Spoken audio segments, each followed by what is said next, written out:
if you quit, whatever you were trying to accomplish can never happen. There's not even a remote possibility. If you quit, there is no chance of it popping back up again, coming back later. Quitting is guaranteed failure. Now, when you're trying, you're going to fail. But quitting, just stopping, you have to make sure that your dreams, your aspirations and goals are so big that not accomplishing them is not an option. You have to want something so big that it wakes you up in the middle of the night. You have to want something so big that you think about it all the time.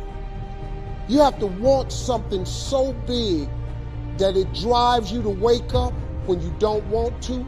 It keeps you up at night when you long been sleepy. It makes you show up, do things you wouldn't normally do. It requires extra. If you want to be extraordinary and not ordinary, if you want to be ordinary, live your life. But if you want to be extraordinary, you have to be extra. If you put extra on top of ordinary, that word is extraordinary. It requires an extra effort. Most people's dreams can be bought. With enough failure, with enough rejection, they will sell their dreams. They can't still fight. They can get a little bit, but when it gets a little too hot, they go, boom, sold, buy the dream, you can have it. It's not worth it to me. And their will to win is buyable. You can buy it, but if you decided my will cannot be bought, I don't care how long it takes, you can't buy this dude out. I'll keep fighting for my family. I'm the one. I'm gonna change my family tree forever. That's the decision. Decide now. You're gonna keep negotiating the price, or can you not be bought? But the major key to your and my future, the major key to you and my being able to put our lives together, to get up and move forward, the major key to creating the next greatest version of ourselves and looking out for our families and improving our lives and our community. The major key is you. It's me. It's all of us. We have to decide. Working, W, the willingness to do what is required. Whosoever will, let him come. O, optimism. Having a spirit of optimism. No matter how bad things are, or how bad things get, we are going to make it. R, reinvent yourself. Your best thinking has brought you to where you are. Your true thinking can take you where you want to go. And K, kindred spirits. Talk to people. Ask for help. Not because you're weak, but because you want to remain strong. And ask for help and don't stop until you get it. It's inspiring for all you guys out there that want to do something and want to be the best that you can be and want to do the best that you can do. You just never give up, because you never know what can happen. You never know who you can inspire and who you can influence. While the people are giving up, feeling like victims, feeling powerless, becoming negative, turning on each other rather than to each other, feeling that they can't make it. Be ye not conformed to this world, but be ye transformed by the renewing of your mind with the mindset of that it's possible that we can save this generation. It's possible that we can create new industries, a new economy. It's possible that I can find a new profession, a new job. It's possible I can create a new life. And it's necessary that I become actively involved in becoming a positive force in my life and on the planet. And it's me, yes, it's you, it's all of us, pulling together, working together to create this brand new future. And it's going to be hard. Easy is not an option. But if it's hard, we will do it hard. Whatever is required to snatch victory from the jaws of defeat. And it's worth it, yes. It's worth whatever we have to do. And once we know that, it is done. It is done. It is done. When I was growing up, we had a fireplace at home. I would go get the logs to make the fire. My father showed me how if I'd put those logs just right, a little bit vertical, the fire would burn so strong and last a long time. If you quit, whatever you were trying to accomplish can never happen. There's not even a remote possibility. If you quit, there is no chance of it popping back up again, coming back later. Quitting is guaranteed failure. Now, when you're trying, you're going to fail. But quitting, just stopping, you have to make sure that your dreams, your aspirations and goals are so big that not accomplishing them is not an option. You have to want something so big that it wakes you up in the middle of the night. You have to want something so big that you think about it all the time. You have to want something so big that it drives you to wake up when you don't want to. It keeps you up at night when you long been sleepy. It makes you show up, do things you wouldn't normally do. It requires extra. If you want to be extraordinary and not ordinary, if you want to be ordinary, live your life. But if you want to be extraordinary, you have to be extra. If you put extra on top of ordinary, that word is extraordinary. It requires an extra effort. Most people's dreams can be bought. With enough failure, with enough rejection, they will sell their dreams. They can't still fight. They can get a little bit, but when it gets a little too hot, they go, boom, sold, buy the dream, you can have it. It's not worth it to me. And their will to win is buyable. You can buy it, but if you decided my will cannot be bought, I don't care how long it takes, you can't buy this dude out. I'll keep fighting for my family. I'm the one. I'm gonna change my family tree forever. That's the decision. Decide now. You're gonna keep negotiating the price, or can you not be bought?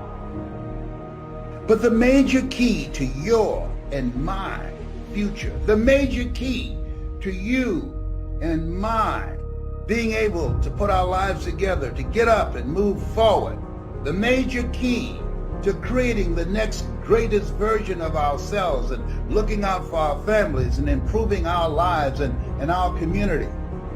A major key is you. It's me. It's all of us. We have to decide. Working, W, the willingness to do what is required. Whosoever will, let him come. O, optimism. Having a spirit of optimism. No matter how bad things are, how bad things get, we are going to make it. R, reinvent yourself. Your best thinking has brought you to where you are. Your true thinking can take you where you want to go. And K, kindred spirits. Talk to people. Ask for help. Not because you're weak, but because you want to remain strong. And ask for help and don't stop until you get it. It's inspiring for all you guys out there that want to do something and want to be the best that you can be and want to do the best that you can do. You just never give up because you never know what can happen. You never know who you can inspire and who you can influence. While other people are giving up, feeling like victims, feeling powerless, becoming negative, turning on each other rather than to each other, feeling that they can't make it. Be ye not conformed to this world, but be ye transformed by the renewing of your mind with the mindset of that it's possible that we can save this generation. It's possible that we can create new industries, a new economy. It's possible that I can find a new profession, a new job. It's possible I can create a new life. And it's necessary that I become actively involved in becoming a positive force in my life and on the planet. And it's me, yes, it's you, it's all of us, pulling together, working together to create this brand new future. And it's going to be hard. Easy is not an option. But if it's hard, we will do it hard. Whatever is required to snatch victory from the jaws of defeat. And it's worth it, yes. It's worth whatever we have to do. And once we know that, it is done. It is done. It is done. Hi, Mr. Kwala. Here in South Africa. Thanks, Bro, for the good work. Keep up the good work, sir. Thank you very much. We appreciate your videos and other stuff that you are doing. Thanks.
The sound of a 19-year-old.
Countries around Africa, everybody was black. Even in America, the blacks, they fought for freedom, Yes. but I'm not even there now. Now we need to be saved from ourselves, because as a nation, as a black nation, I see a lot of anger issues from the brothers The women are being killed, the children are being killed, murdered, raped. They even raped their grandmothers. I think I'm blushing. Bye. I'll actually have to start crying.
Bathi khuluma nabafana batsha sikhamba kanjani huyilungani kwalo aka Chocolate Kid Leo. Welcome to the Global Sunday. Boo, boo, boo, boo. You know the signature, baby. We in the building. Oh yes, it's that time of the week and it is that time of the day. Welcome everybody. How is it going? Please do follow Diverse Global Studios. Do go to the Global Sunday and also do go to my page Lungani Kwala Chocolate Kid Leo. I mean, I know a lot of people have been asking me, why do you call yourself Chocolate Kid Leo? Okay, today I'm gonna give you an answer. I'm gonna tell you why I'm called Chocolate Kid Leo. All right, I don't call myself Chocolate Kid Leo, but people call me Chocolate Kid Leo. But I'll take you on a little journey and where it comes from, where it started. But yeah, I'm so excited to announce that today we have Pastor Junior Mahlaba. Oh man, if you are from South Africa, you should know Pastor Junior Mahlaba. He's a motivational speaker, he's a writer, he's a pastor. Oh man, yes. You know by now that each and every time we have guests here on Global Studios, on Diverse Global Studios, Global Sunday, we always have people who are multi-talented. Yeah, isn't it, Isha? Yeah, young chaps. Ah, man. It's gonna be an exciting Sunday. Please do drop me those comments below. On Facebook, we are live on Diverse Global Studios. We are live on the Global Sunday. And also, if you want to send me a WhatsApp, please send me a WhatsApp +2779 673 4077. But quickly, I just wanna holler to somebody here. I have a surprise for you. I have somebody who's on the line right now, and I just wanna say holler to him. We had a talk a few weeks ago, and it was amazing. So we just wanna catch up for 1 minute before we talk to Umi's Classic. And here it is. It's RT in the building. Boo, boo, boo, boo. Yo, bro, what's up, bro? What's up? You are live now. You're alive, man. What's up? No, I'm good, and you're good, and you, man. Hey, I'm alright, man. I'm No, alright. it's good to be live again. Man, tell everybody. Those things going that side, I think, man. Man, you know how we do, man. It's all right on this side, and I'm sure people, they've seen you a few weeks ago, and they are happy to see you again. That you are staying connected to the show, and man, you know what? We are so excited, man, to have you here. And please tell people what's going on, what you up to, and what are you busy with, and just quickly. I was busy yesterday. Yesterday we had an event at what's that place? I forgot the name of the place. we were supporting disabled people. So we had a fun walk, and then we had fun with the people that side. So yeah, we're having another show on Wednesday, the 9th. We're shooting a video on the 8th. So hey, it's gonna be epic, man. We're busy this weekend. So yeah, if they follow my social media handles, if they did, so yeah, they'll see you there. We movie. Ay, ay, ay, ay, ay. That's what I'm talking about, man. We wish you all the best, man. We wish you all the best. Keep doing what you're doing. You're doing great work there in South Africa. And, man, please do stay in contact. I love people like you, bro, who always make sure they stay in contact. They check up on us and stuff like that, man. And, yeah, and what did you do today, bro? Yeah, guys. Today I had a rest. Today I took a rest. Today I was just resting. Today it was a normal day. We're resting, nothing. So the work starts tomorrow. Hey, it's gonna be epic. Yeah, tomorrow it's Monday. So from Monday, Tuesday, Wednesday, I think even Thursday till Sunday again. Wow. So yeah. No, man, thank you so much, man. And we, check on my people and then see what's going on. absolutely, man. Yeah, quickly send your shout outs, man, and then we off and we continue with the show. Please, do stay with the show. Send some comments, bro. And we have Pastor Juna Mahlaba today. Do ask some questions and do share this live. Who is that behind you? Do share this live, man. And behind me always, man. Yes, because you are a celebrity, man. You wanna see Mr. Gwala today? You wanna see Mr. Gwala? Like, okay, let me just call Mr. Gwala. This is Mr. Gwala. I just wanna take a shout out to everyone who's been supporting me. Guys, thank you so much. Especially after the interview, we received a lot of things. So yeah, shout out to you, Mr. Gwala. Shout out to Diverse Studios. Shout out to Global Sunday. Guys, big up. Keep on doing what you do. I'll always be here. I'm so grateful. I'm so grateful to you guys. Ay, hamba nam bathi khuluma labo mfana watshela sigama kanjani URT 99823 ay man RT igama lakho ngeke man awuyithakazele kancane before uhambe sithakazele bese vele uyayivala lento mfethu. Come on, do it, man, come on. Still struggling.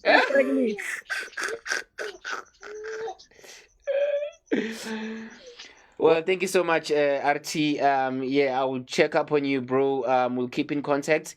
And yeah, man, you take care of yourself and keep doing what you're doing. And yeah, that was RT. A reporter lapana in Durban, South Africa. He's an artist. Do follow him. It's RT923. That's the boy we're talking about right there. Yeah, but stay tuned. We're gonna be talking to Miss Classic when we come back. We're gonna play the Prince Etty the box, and then when we return, definitely we're gonna have fun. Bye bye. You are watching Global Sunday.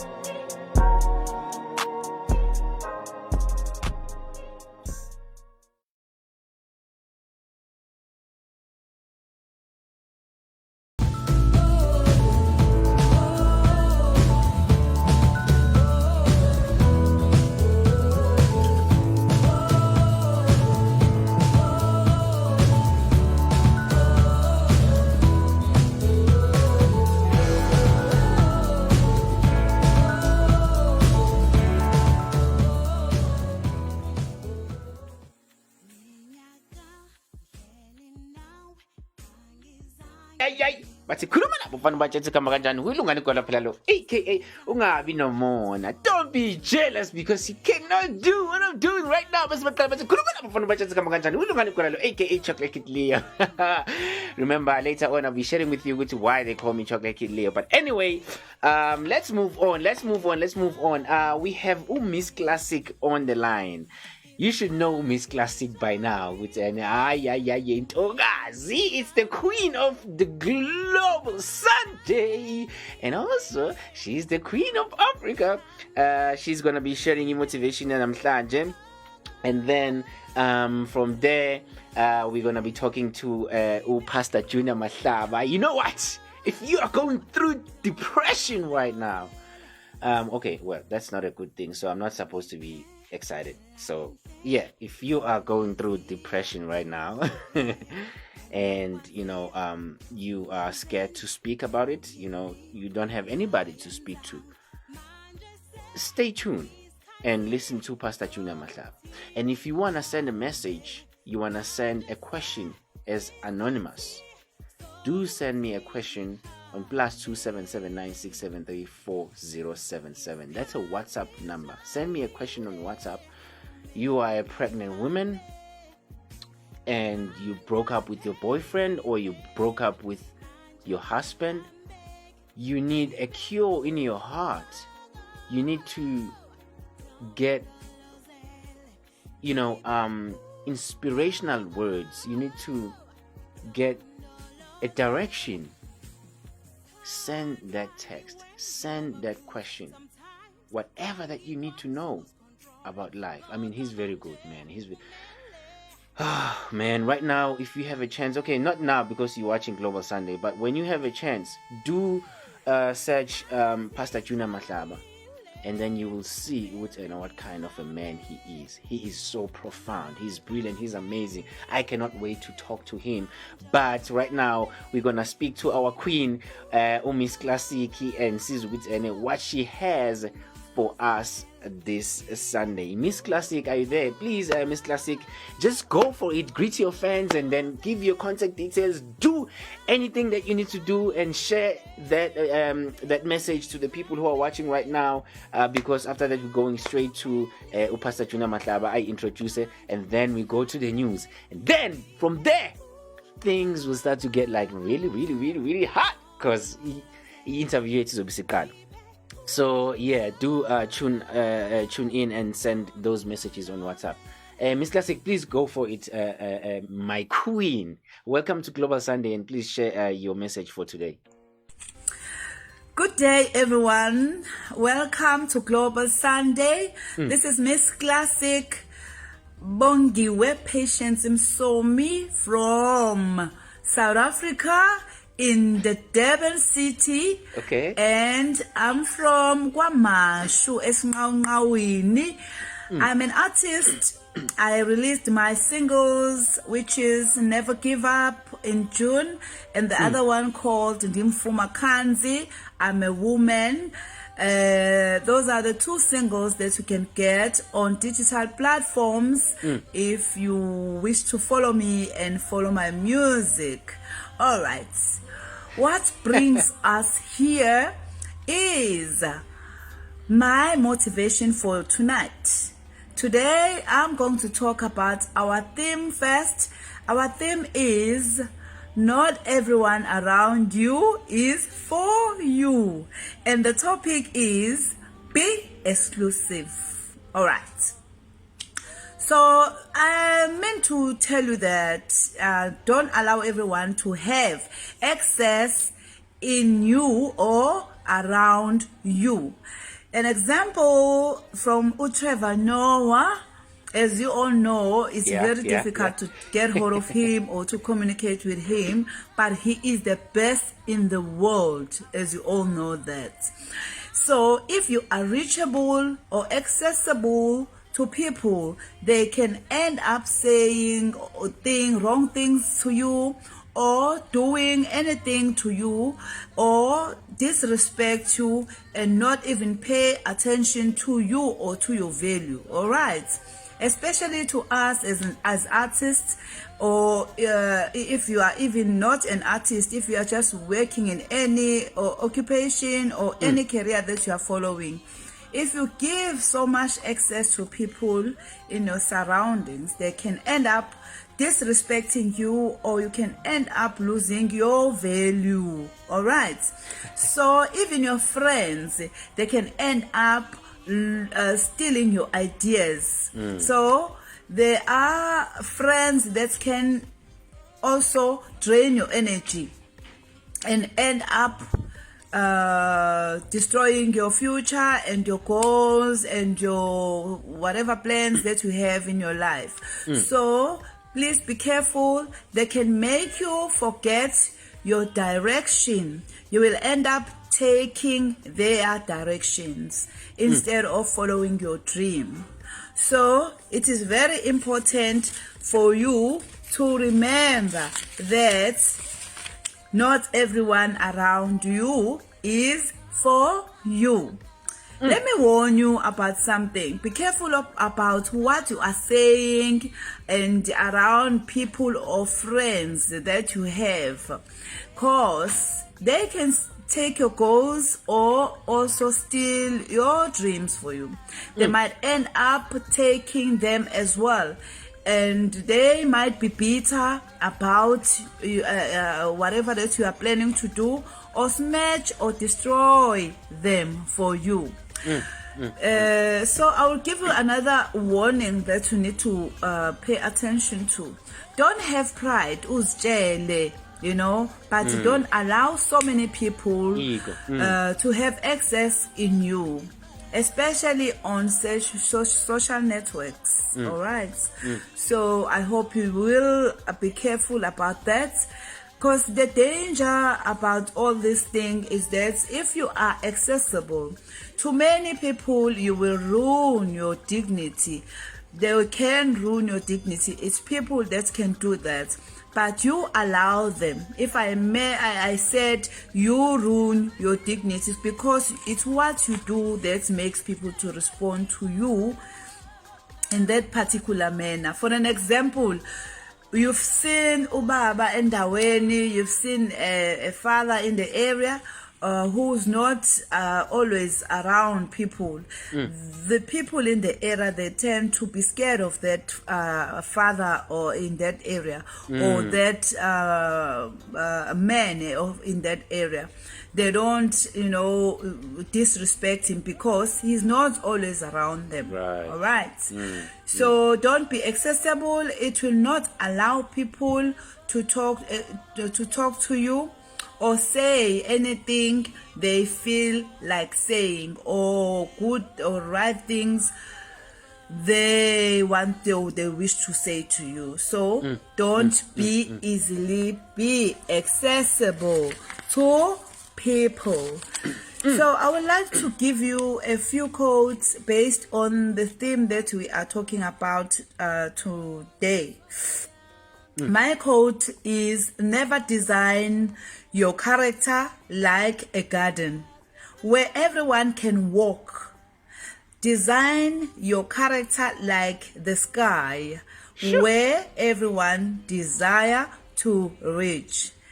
Design your character like the sky, as you can see the sky there, where everyone desire to reach. All right.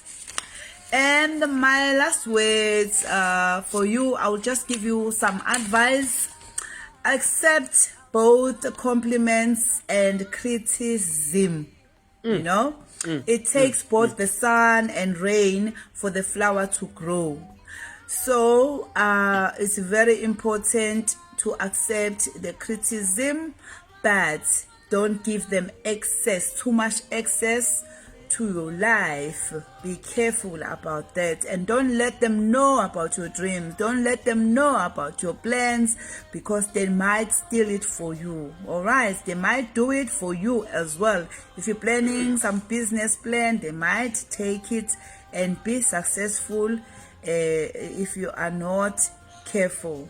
So I'll just give you a quote from the poem that I've just read. It says, a life is better lived when you don't center it on what's happening around you, and center it on what's happening inside you instead. And my last words will be: don't chase answers, and don't expect people to understand where you are coming from. Don't expect people to understand where you are coming from.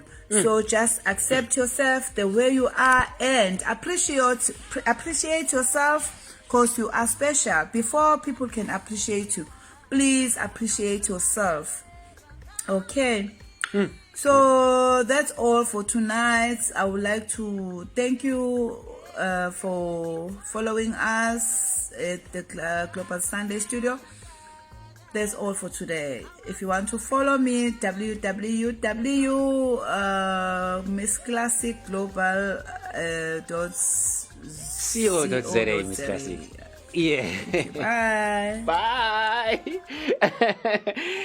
Yes, that was Miss Classic. Is really now. Do not be accessible. Just be busy sometimes. I think it kind of like it kind of takes me back to when I said I remember those days when we were we were used to pursuing women. I'm just gonna make an example with women. When a guy wants a girl, when a girl is acting like they are busy, they are not accessible, you always have that eager to follow her and think about her, try to, because you're working hard, right now. It's just so easy. You go on stage, you perform, and then all the girls, they come to you, you choose which one you want. I mean, like, things are different right now, but I think I'm trying to link message Miss Classic with with what is currently happening right now and what used to happen before. We used to wait for like 10 months, minimum 10 months. You pursuing a girl, 10 months. You would go back and forth, you do whatever that you need to do, you'd impress them, but you would wait for 10 months for them to give you an answer. They're not busy, they're not doing anything. They're just doing laundry, they're just taking care of some home stuff like cleaning and stuff like that. Nothing much they're doing. The person who's busy here, it's actually you. But they will pretend as if they're busy for you to have because when you have something that you worked so hard for, you acknowledge that thing. So I'd urge every woman out there to start getting something to do. Don't pretend as if you're busy, but get busy. Find yourself, find your career, find what you love before you love a human being. Find something else that is not breathing that you love, that you can access anytime you want to. Anytime you feel lonely, you feel sad, you can go and do whatever that is, as long as it makes you feel happy and healthy, not something that is stupid and bad, that will make your body, that will destroy your body and your mind and your future. So get busy, and if you work on your goals, whoever is pursuing you, or if you want to be in a relationship, it's just gonna happen because they can see that this person has the love in themselves. You can't just love somebody else if you do not love yourself. So you have to exercise before you get ready to love somebody else. So I know I've added something else, but I think it links to I like the part where Miss Classic says don't be accessible, because people will take an advantage of you. So sometimes just be not available. When friends saying let's go out and do some crazy stuff, be like, no, I'm busy. I'm busy. I can't go out. Stay. Stay at home, especially at this time. At this time when there's COVID hitting us so hard. Stay home. Try and stay home. I know it's crazy. It's frustrating. It's depressing. But find something that will keep you busy. It goes back. I mean, this is a link. It's just it rotates. It's a link. It links to each other. You're at home, it's COVID, you're getting depressed, but if you have something that will keep you busy, you will not be depressed, because you will have something else that will keep you busy. I don't know. I mean, Miss Classic, we explain it. Before I just mess it up, let me just move on before I mess it up. But let me send some shout outs quickly before we talk to Pastor Junior Mahlaba. Let me see. There is Andy Le H Lata. Andy Le H Lata, shout out to you. I can see you are watching and you just sent a message. You say, I am here. Sir, shout out to you. And Luno Markets, shout out to you. This is inspirational. Shout out to you. Thank you so much, sir. Powerful and inspirational words. Thank you so much. Hala everyone here too. Okay. That's Fanelo Eugene Zungu. Shout out to you. We can see you, bro. And Nikki, hello, Miss Classic. She's saying hello to Miss Classic. And not everyone is for you. Good. Yes, that's correct. Miss Classic, not everyone is for you. So there are people that are specifically for you, and there are people who are not for you. It's not everyone who is for you. So those are wise words from Miss Classic. Thank you so much, Miss Classic. We love you so much there back in South Africa. But let me play a video from Pastor Junior Mahlaba.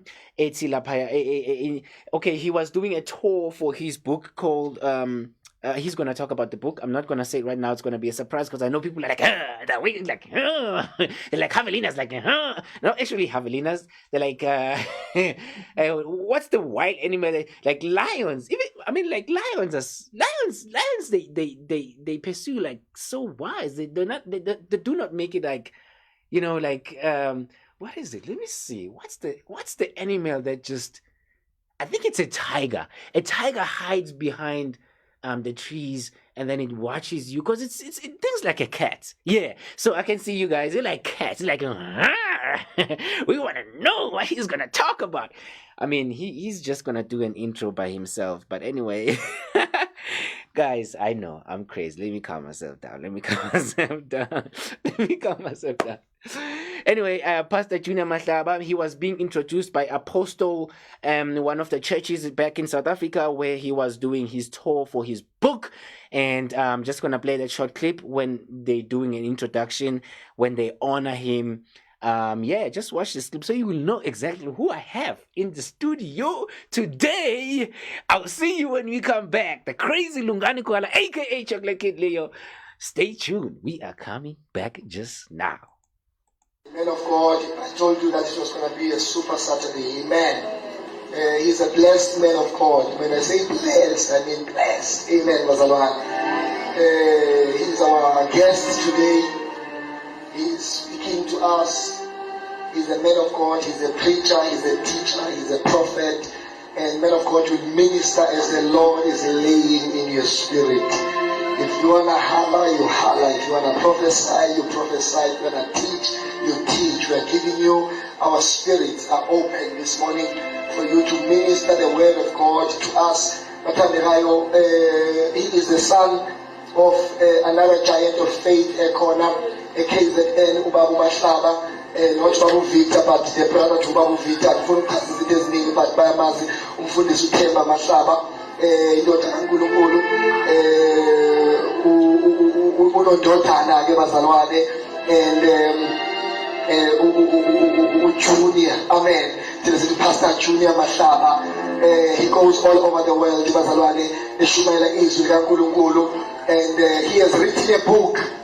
And Jehovah Elabazan, he is in his book tour. Lakona ehamba ekhuluma umyalezo okhona noqukethwe kule ncwadi yakhe. The book says 7 keys of unlocking the giant within you. Amen. That's one. 7 keys of unlocking the giant within you. Let me tell you, kunama giants azophuma kule ndawo engasafani egameni lika Jesu Kristu. Amen.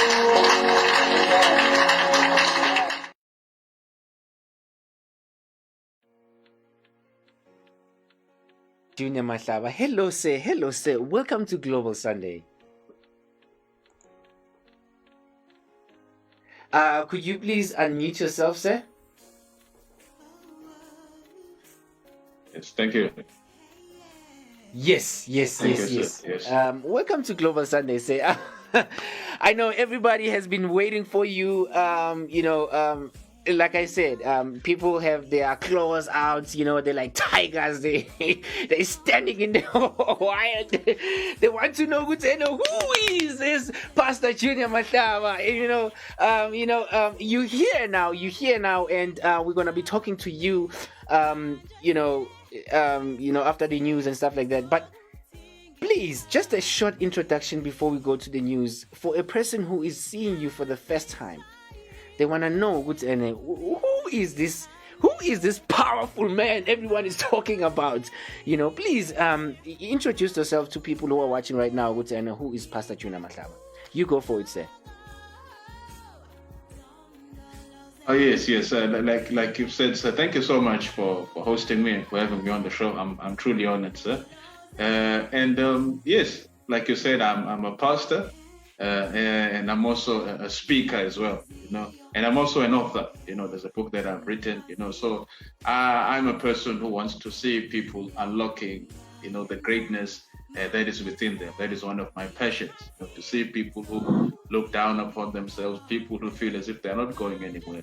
I love to speak life into them and see them arising to the next occasion, if you can put it that way. That's the kind of person that I am.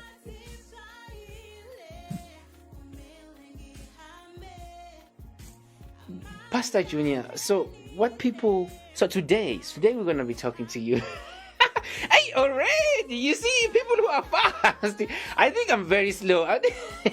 I'm very slow. So for people who watching now, I know you mentioned depression, you mentioned it's part of it, anxiety and stuff like that. But so what should people expect today? Like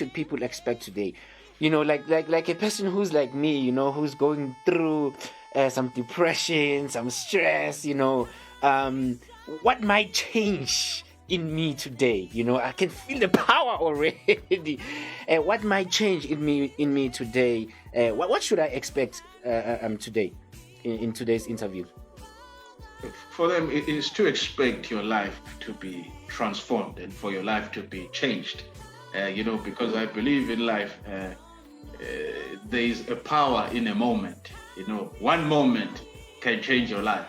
You can meet one person. You can meet a person in a day, and it can change your life for the next 25 years of your life. So expect your life to change. Expect your life to be transformed during this session.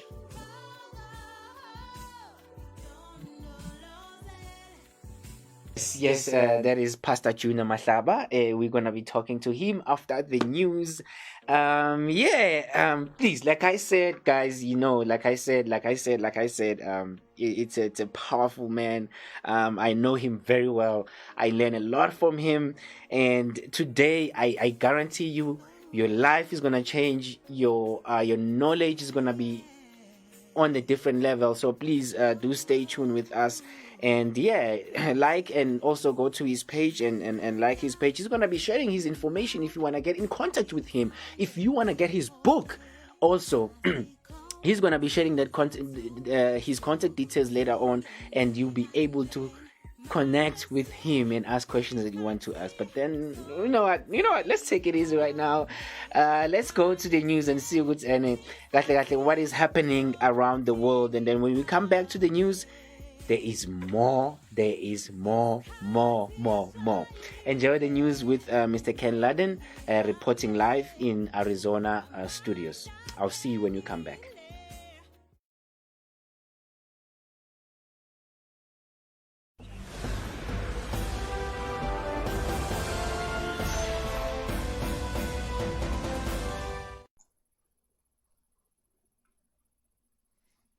Welcome to Global Sunday News. Today is December 6, 2020, and reporting for GSN, I'm Kenneth Ludden.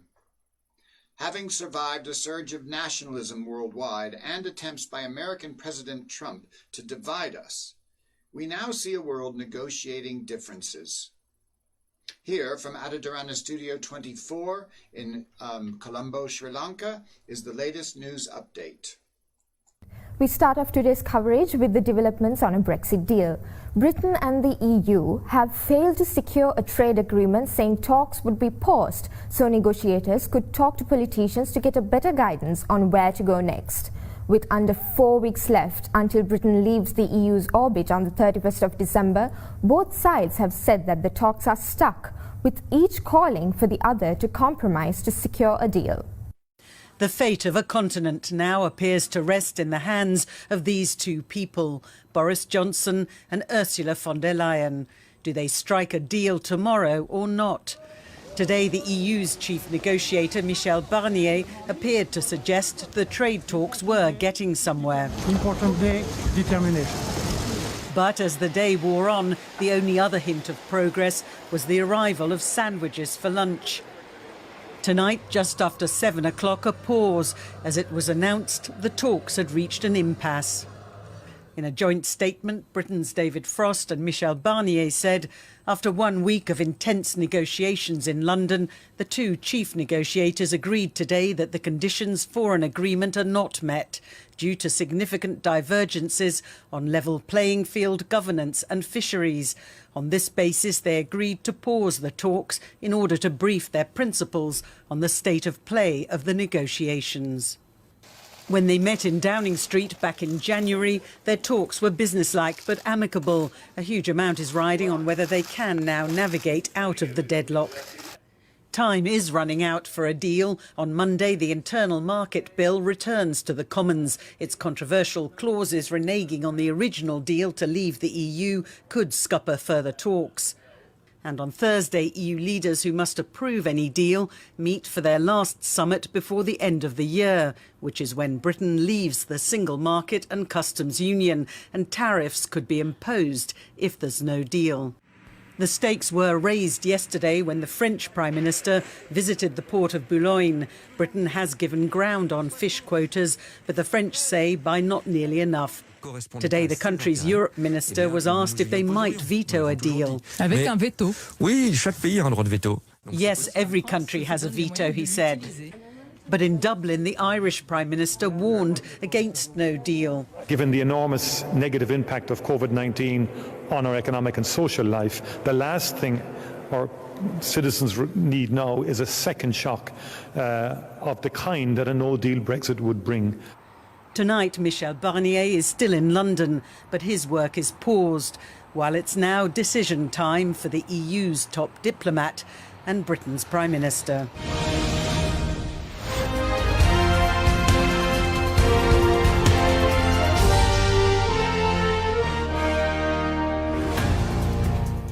Now moving on to the United States. Georgia is a state where the 2020 elections haven't ended yet.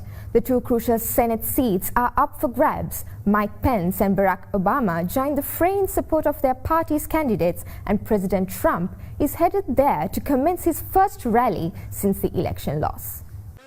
Star power lighting up dueling rallies in Georgia today. Vice President Mike Pence in person. Republican Senate majority could be the last line of defense. Former President Barack Obama online. And this is not just about Georgia. This is about America. That's because the close Senate runoffs pit Republican incumbents David Perdue and Kelly Loeffler against Democrats Jon Ossoff and Raphael Warnock. If either Republican wins, the GOP keeps its Senate majority. If both Democrats do, it's that party that gains control. I'm hoping that everybody understands the urgency. Tomorrow, President Trump visits the state, which Joe Biden flipped in November, with questions about whether the president's false claims of election fraud could depress turnout. One controversial attorney, a Trump supporter, now suggesting conservatives boycott. Why would you go back and vote in another rigged election, for God's sakes? Perdue pushing back. This is illogical for any Republican to think that, oh, I'm just going to sit down and not vote. As Trump still fights for the election fraud, Joe Biden, on the other hand, says the future is very bleak and warns against a dark winter if Congress doesn't pass pandemic relief for tens of thousands of Americans. Tonight, President-elect Joe Biden urging Congress to quickly pass hundreds of billions of dollars in pandemic relief before what he calls a very dark winter. If we don't act now, the future will be very bleak. Americans need help, and they need it now. It comes with a new jobs report showing the economic recovery stalling, with the pandemic surging. 245,000 jobs were added last month, down from 610,000 in October. The unemployment rate dipping to 6.7%. Overall, the economy's now recovered 12 million of the 22 million jobs lost in the initial economic shutdown. And as the Biden transition team plots its COVID vaccine distribution strategy, the president-elect says there are gaps in the Trump administration's approach. There is no detailed plan, that we've seen anyway, as to how you get the vaccine out of a container into an injection syringe into somebody's arm.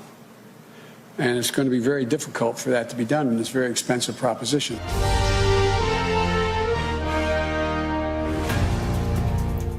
Moving on to the Middle East. Saudi Arabia's foreign minister said that the country remains committed to the creation of a Palestinian state with its capital in East Jerusalem.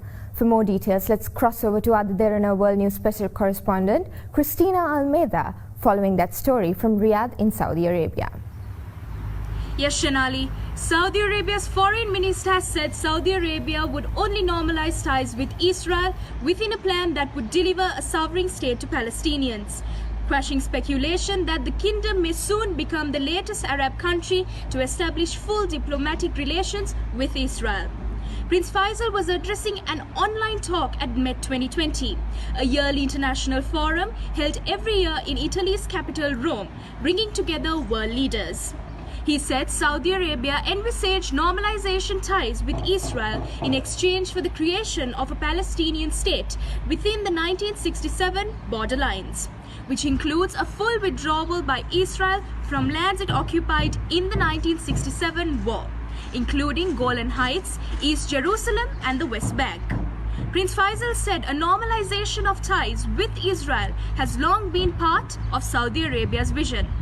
The initiative was re-endorsed over the years by the Arab League, but never implemented, as Israel continued its occupation and settlement expansions in the West Bank. Back to you, Shanali.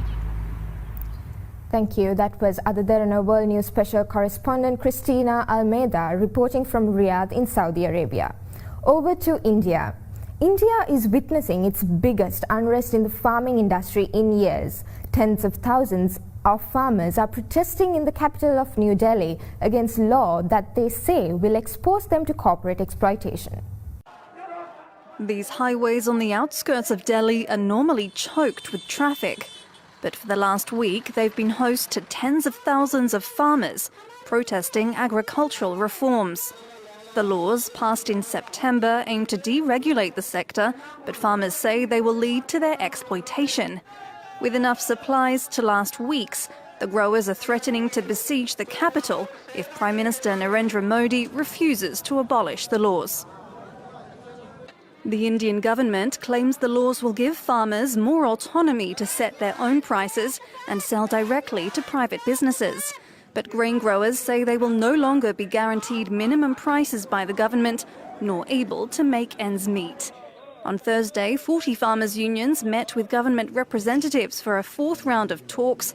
Despite not having reached an agreement, officials say farmers should leave the streets while negotiations are ongoing. Agriculture is the primary source of livelihood for about 58% of the country's population, making the reforms a hot political issue.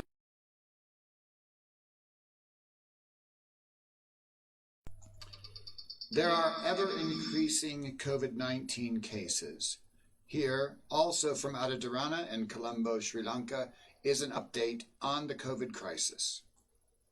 Now let's take a look at the COVID crisis around the world.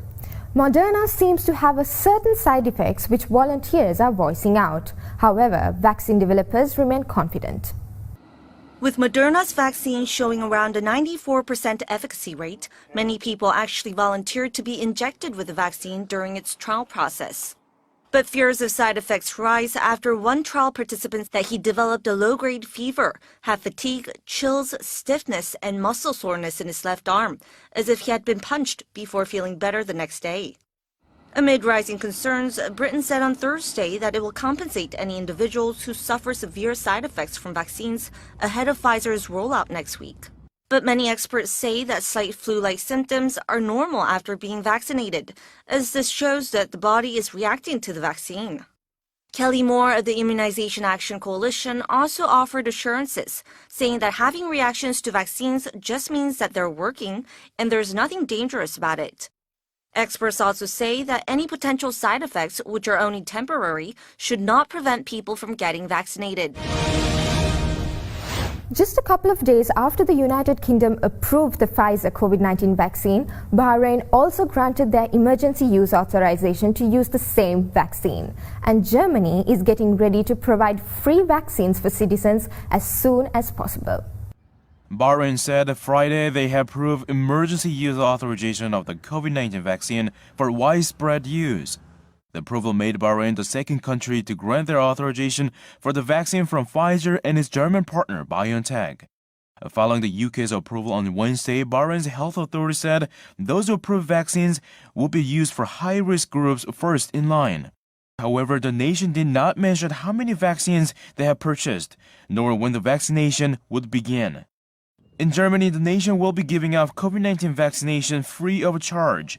In a briefing on Friday, Berlin's health ministry said the vaccination will be free, no matter whether and how someone is insured. The government will be setting up hundreds of vaccination centers before the EMA grants the vaccine across European countries. Their target in the first stage of vaccination, the authority said, will be for elderly citizens and frontline health workers. However, concerns continue to linger over vaccination. Due to a vocal protest movement against the first inoculation, the government plans to inform citizens to answer all questions related to the vaccine. In the meantime, the World Health Organization is preparing to secure enough vaccines. Its chief scientist said Friday that they hope to have 500 million doses of COVID-19 vaccine ready for distribution in the first quarter of next year. She added that their goal is to have at least 2 billion doses by the end of 2021, hoping to vaccinate 20% of the global population. We have some good news for you. Singapore has taken a great initiative to support the lower-income countries who are struggling to get access to COVID vaccines. For more details on that story, let's cross over to Other Than a World News Special Correspondent Shandy Hood from Singapore. Shanali, the Ministry of Foreign Affairs and the Ministry of Health said in a joint statement that Singapore will contribute $5 million to help bring COVID-19 vaccines to people in low and lower middle income countries. The contributions will go towards the COVID-19 vaccine global access, which is also known as COVAX, and AMC mechanisms, which will assist 92 countries in securing access to vaccines. 6 members of the Association of Southeast Asian Nations are among the countries eligible for assistance. They are Cambodia, Indonesia, Laos, Myanmar, the Philippines, and Vietnam. The COVAX initiative is coordinated by the Global Vaccine Alliance, Gavi, along with the Coalition for Epidemic Preparedness Innovations and the World Health Organization. The aim of the COVAX facility is to obtain and fairly distribute 2 billion doses of COVID-19 vaccines by the end of 2021. Singapore is one of 97 self-financing participants in the COVAX facility and co-chairs the Friends of the COVAX Facility initiative with Switzerland. Back to you, Shanali. Thank you. That was Other Than a World News Special Correspondent Shandy Hood reporting from Singapore.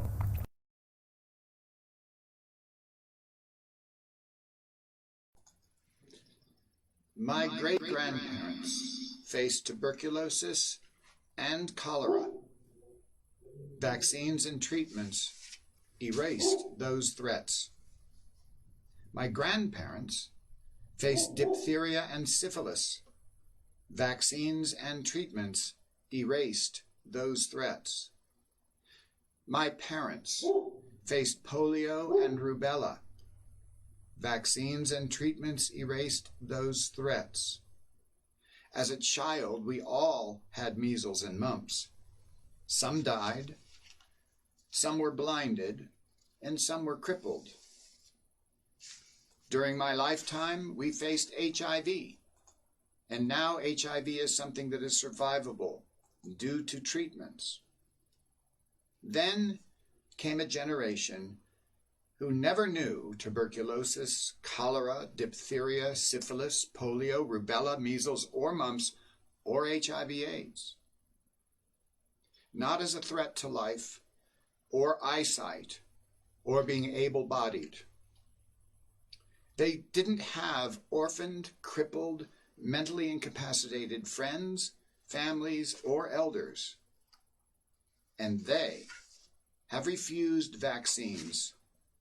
Many of their children and their classmates died, were blinded or crippled by measles due to the resistance to vaccines. Tuberculosis, once eradicated from the human race entirely, is back now due to lack of vaccination in an untreatable form of that deadly disease. Those parents refuse vaccines and risk and take the lives of their own and other people's children. Why? Because vaccines have side effects. Some side effects are known, some are suspected, none is fatal. Hysteria has prevailed. Now COVID-19 vaccines are coming, and as you heard, there are some side effects. They are not perfect, but they are temporary, and none of them is fatal. On the other hand, these vaccines are 90% or more effective in protecting people against COVID-19.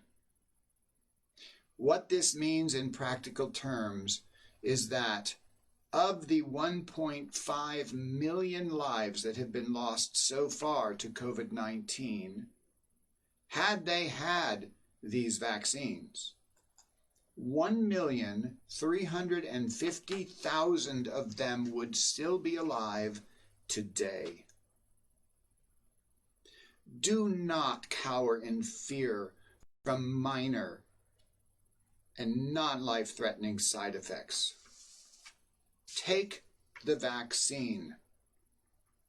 For inspiration to prevail in the face of adversity, watch this clip of one of my personal heroes.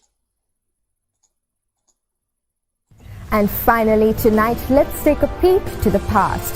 It was on a day like today in year 2013 that world-renowned activist Nelson Mandela passed away at the age of 95.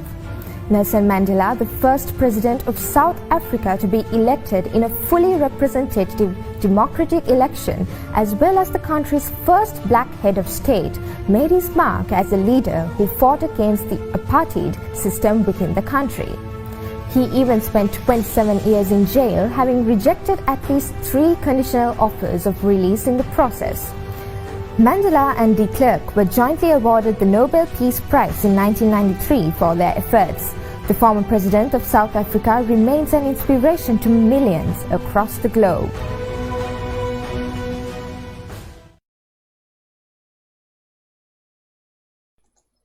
And back to you, Lungani. I've got to go now and sign up for the vaccine. You are watching Global Sundays.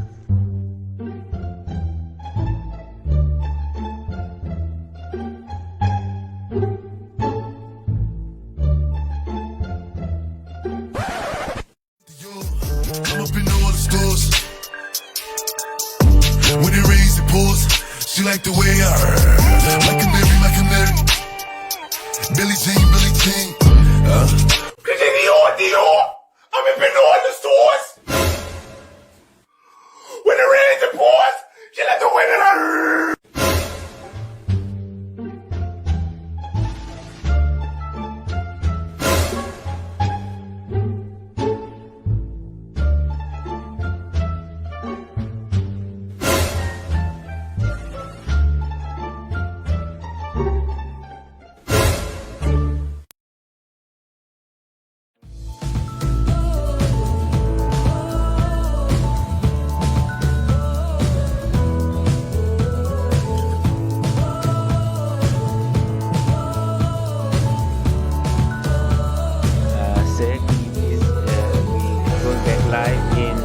seconds.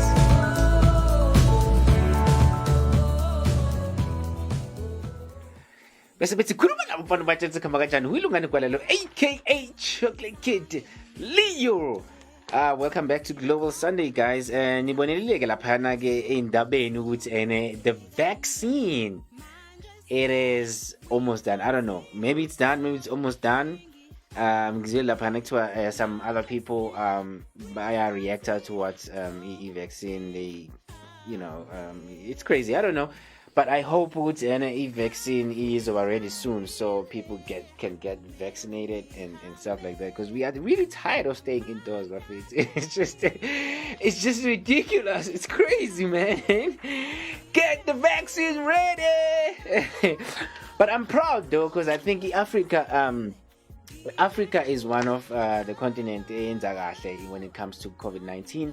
And I'm really proud. I mean, I think if you are from a different country or you're from a different state, I think you should look up to Africa. This is one thing that you should learn from Africa. I know there's a lot, but this is one of the things they should learn from Africa. Look, they taking care of the COVID. I looked at the COVID map like 2 weeks ago, and cases were like really, really tiny compared to the other countries. So yeah, shout out to you, Africa. Yeah, shout out to you, Africa. But let me welcome back Pastor Junior Mahlaba in the building. Let me humble myself and say, sir, welcome back to Global Sunday.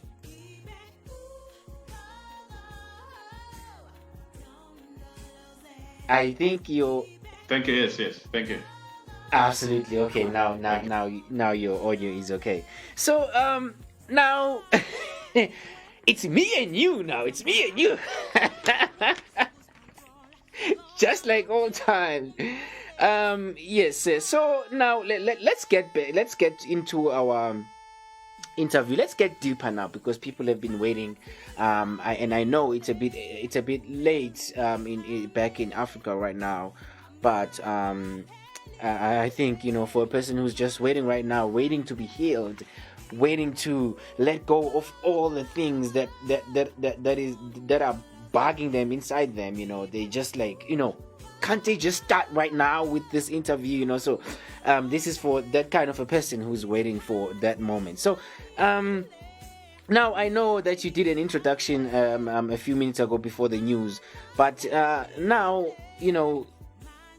for people who do not know you very well, who can you say you are to people who are watching? Now we're just recapping and we're going a bit deeper now. Who you are, where you're from, what you do, and then maybe you can add what people should expect from today's interview. I always said meeting. I wanna I almost said today's meeting. Anyway, it is a meeting anyway. But sir, please go for it. Introduce yourself to people who are just watching and seeing you for the first time and they want to know more about you. Go for it, sir. Yes, thanks. As you know, my parents are pastors, so I grew up in church most of my life. Growing up in church, from when I was a small boy, 4 years old, 5 years old, I spent most of my time in church. And then one time I gave my life to the Lord Jesus Christ, And, when I gave my life to the Lord Jesus Christ, I would always travel with my father because he was a preacher, so everywhere that my dad would go, I would also go. So by the time I was 11, that's when I started preaching, just telling people about the love of Jesus and reaching out to people. And that's where I found my purpose in that, because I feel that one of the most important things that you can do in your life is to find your purpose, is to find as to why you are here, because many people live their lives not knowing as to why they're here. So at that age, I'm grateful because I was able to find my purpose and to know as to why I'm here. So, when you're with me and when you're around me, I instill that a lot in people finding out their identity and people knowing as to why they should be here. Yeah. So for me, Pastor Jay, also during that time, I also developed a huge passion for books. I used to read a lot of books, a lot of books, a lot of books. So that's why. Yeah. So, sir, could you please take us on a journey now? Take us on a journey of how you discovered this amazing gift. Now I'm talking about being a pastor and being a writer or a motivational speaker. Because I know that you have mentioned that you grew up in a family where already this was part of the thing that is happening in the family. But then now sometimes one would say, I have a dad who's a pastor, but I don't even go to church at all. Or they've tried so many years to take me to church, and the only time I went to church is when I discovered this or that. So please take us through to, how you discovered this amazing talent of being a pastor.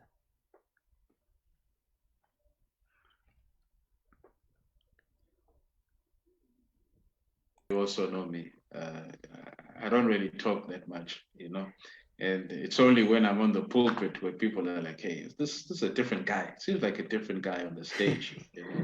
I've heard that a lot. So being that you're growing up very shy, being an introvert, but amazingly, God was able to use me.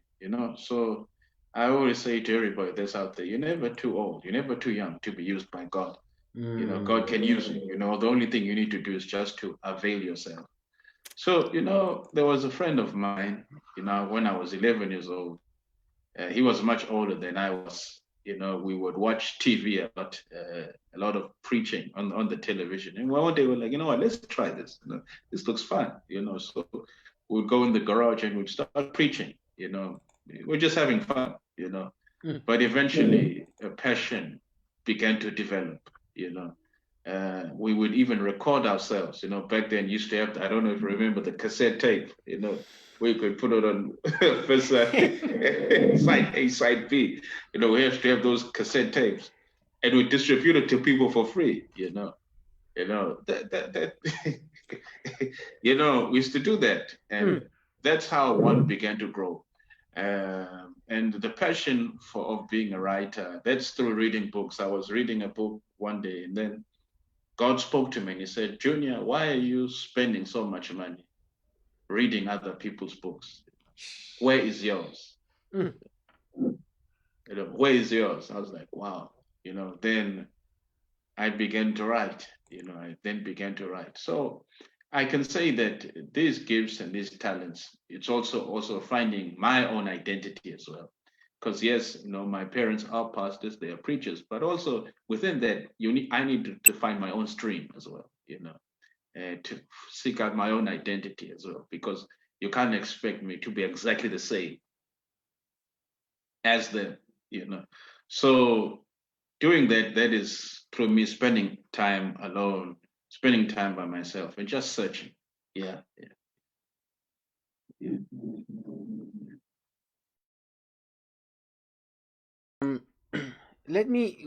There's a question that comes up when you mention that.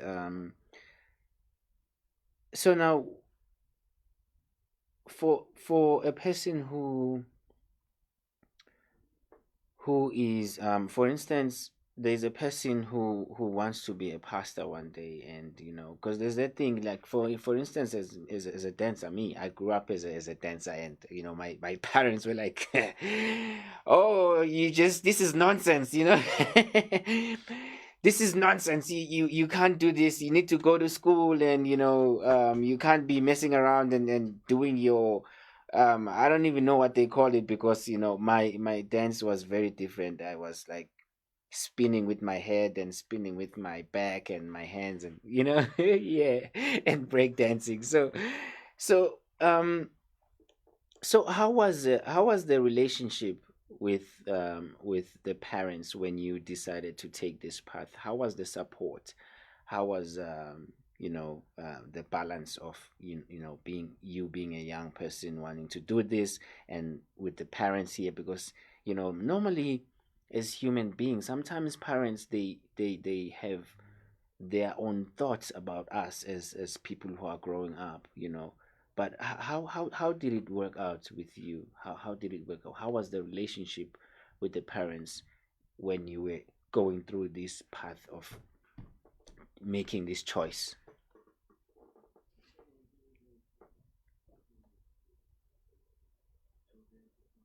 Mm. Mm. Mm.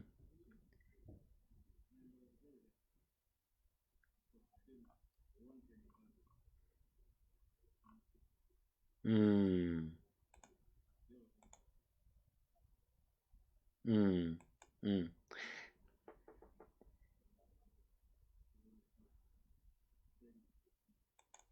She would say that she felt that there was like a baby Samuel. Samuel, if you read in the Bible, Samuel is the prophet that prophesied over David.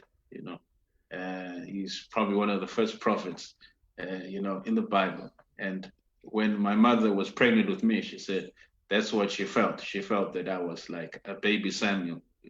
And Samuel could hear the voice of God when he was still a boy, like 8 years old. So when what I'm doing now is what she saw when I was in her womb. Yeah. Wow. That's really amazing. We are still talking to Pastor Junior Mahlaba. I just want to play one of his videos just to take a little breath, just a break nyana, so I can see who's watching and send some shout outs. When I come back, I'll send some shout out before we continue to talk to Pastor Junior Mahlaba. Guys, this is really an amazing discussion or talk or interview that we're having right now, and please stay tuned. There's more to come. We're still going to talk about his book. I love this book, and you know what, I have a lot of things to say about this book because it's so amazing, but please stay tuned because you're also gonna be amazed, and he's gonna be sharing with you my contact details and where you're gonna find the book and where you can get in contact with him. So we're having an amazing talk. Let me play a video from Pastor Junior Mahlaba. It shall come to pass, and then when we come back, we talk more about his book that he just recently released. A few months ago, he just released a book, and he did a tour, which was really amazing. So stay tuned, and if you have questions, please do send me those questions, plus 2779 673 4077. But if you want to ask maybe something special, or you want to send something, please do send us an email at info@diversesa.co.za, or you can send an email to the Global Sunday at diversesa.co.za. Please enjoy this video. When we come back, we talk more about incwadi ekhiphe Pastor Junior Mahlaba. Please stay tuned. Enjoy.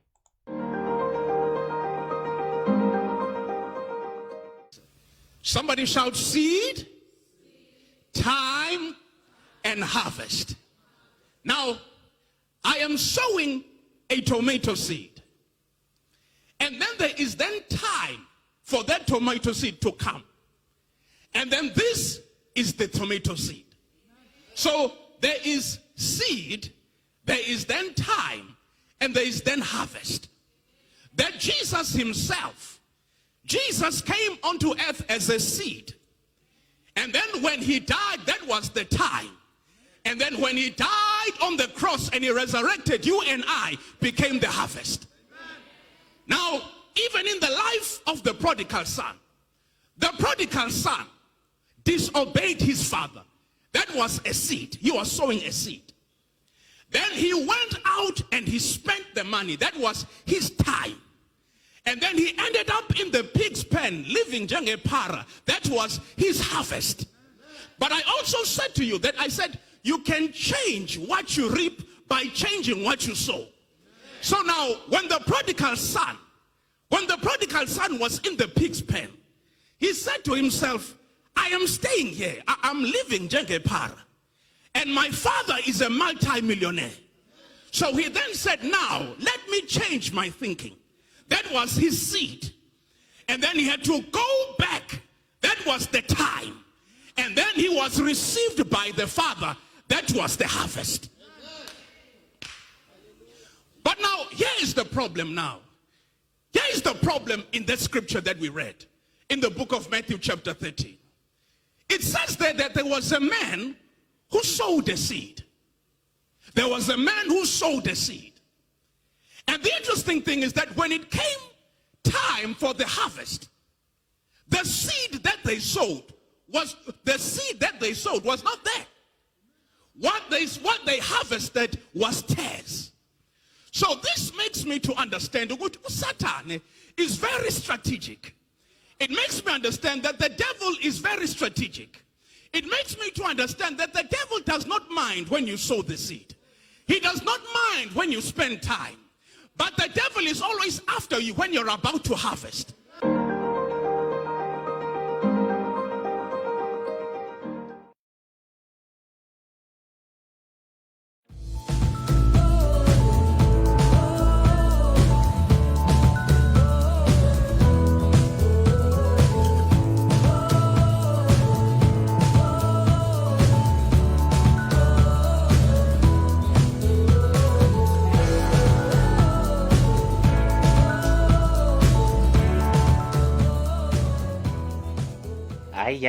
Bese bethi khuluma nabo mfana bathi sikhamba kanjani wilungani kwalalo aka Chocolate Kid Leo. Welcome back to Global Sunday. That was Pastor Tuna Mahlaba. I'm sure right now saying look at nibambi lentuza machins and you're like, now I know what he was talking about. I did tell you good and information it's too much. It is too much, guys. It's too much. And there's still more. We're still going to talk to him. And, you're still going to learn a lot from him. And, please do send me those questions. I can see questions coming through on WhatsApp. Please send the questions because we maybe going to take 5 or 6 questions or 4. It depends on time. But... let me welcome back Pastor Juna Mahlaba. Pastor Juna Mahlaba, welcome back to Global Sunday. Thank you, sir. Thank you. So now let's talk about the book.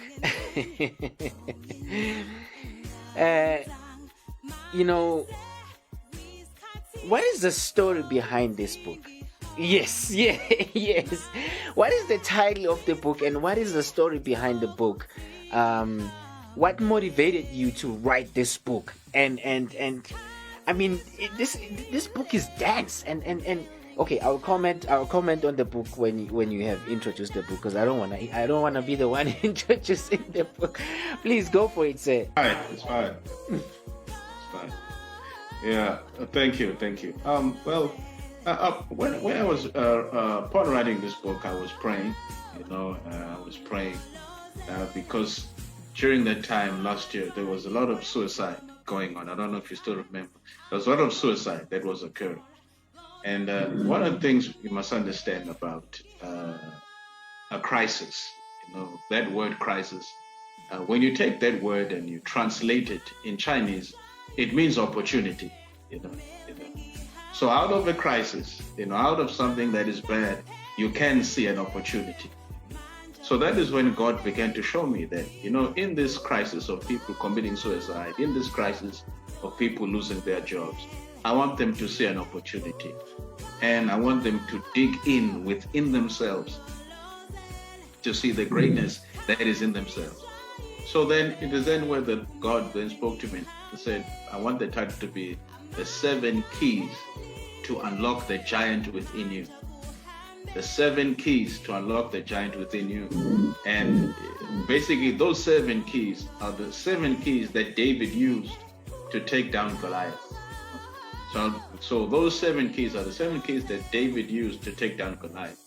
And in the book, I was drawing examples from many people from all walks of life, from Jay-Z to Thomas Edison to so many people, and also, but David is the main character and the keys that he used to take down Goliath, because, in life, we all have Goliaths, situations that are bigger than us, but really it's how you view the problem, It's not about the problem itself, but how you see the problem.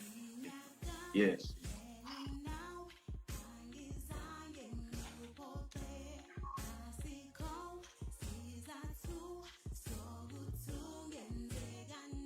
Like how I've warned everybody, it's getting deeper now. It's getting deeper now. So, now I can comment about the book because you've already introduced the book. So, now I'm not a good reader. I'm not a fan of reading books. But what is interesting is that I was able to read your book. I was able to read your book.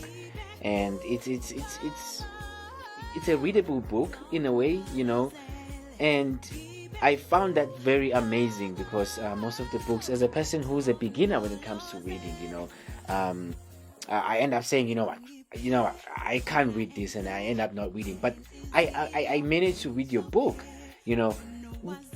What was in your mind when you were writing this book? Is it something that just happened automatically, or is it something that you had planned? And let me make it be a book that will be readable for a person who is not into reading that much, or who's a beginner. Please, what was in your mind when you were writing this book? Because it's so amazing that I could read a book. I mean, like me, I can't even read my own name, so it's really interesting that I managed to read your book. How did you do it? I know it might be a secret, but not at all. But I want to share knowledge. That's what we share knowledge.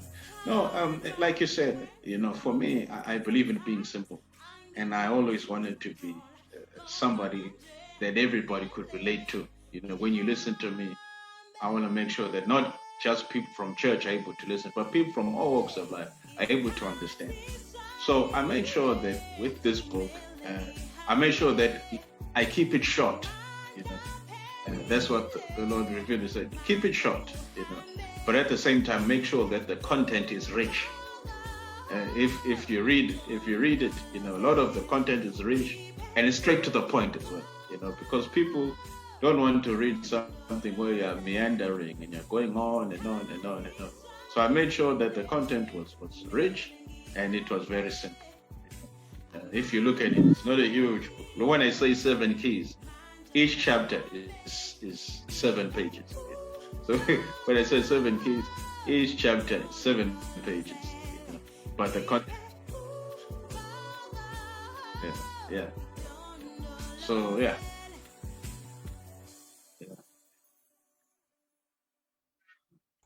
Maybe let me ask one more question before we go to the questions. This is really interesting. I know it just brings more questions. I'm like eager to know more and more and more and more. And this is really going to help people who are watching at home, because I'm sure now they want to know more. They're already sending me through questions. But we're going to go through questions at a later stage before we close the show. I am going to send your questions to Pastor Juna Mahlaba.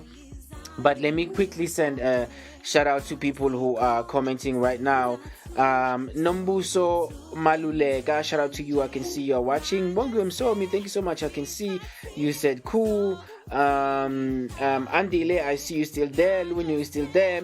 And let me see on the other side. PK, thank you so much for liking. I can see you, PK. Leon, thank you so much for tuning in.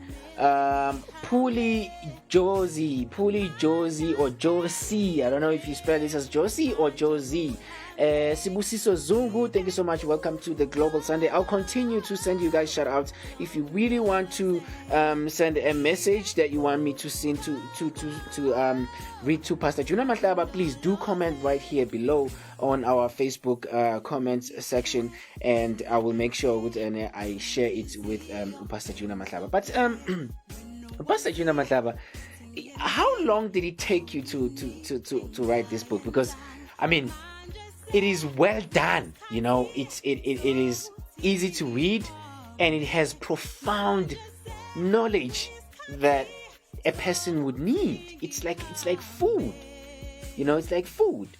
So, how long did it take? 10 years for you to write the book, or even more? Please take us through that. The time when you were, you know, writing the book. It took me about. It took me about 4 months. Yeah, it took me about 4 months. No way. Wow. It took me 4 months. Yeah. Wow. And then maybe what is your favorite chapter in your book? A lot, you know, in that book. You know, the first chapter is I talk about preparation. You know, that David, when he faced Goliath, you know, he prepared himself. You know, and the interesting thing is that David, when he faced Goliath, he had 5 stones. You know, he did not have 1 stone, but he had 5 stones, which means that David was over prepared. You know, so now in order for you to be ahead in the field that God has called you to be in, maybe you're a musician, you want to be a musician, you want to be a businessman, you need to be over prepared, you know, for what God has called you to be, you know. But one of my favorite chapters is Work Your Gift, you know. It's called Work. You know, the Bible says that a man's gift makes room for him. You know, a man's gift makes room for him. So there's 3 things there. Number 1, there's a man, there's a gift, and then there's a room, you know. For example, you know, in comedy, you know, we know that's Steve Harvey.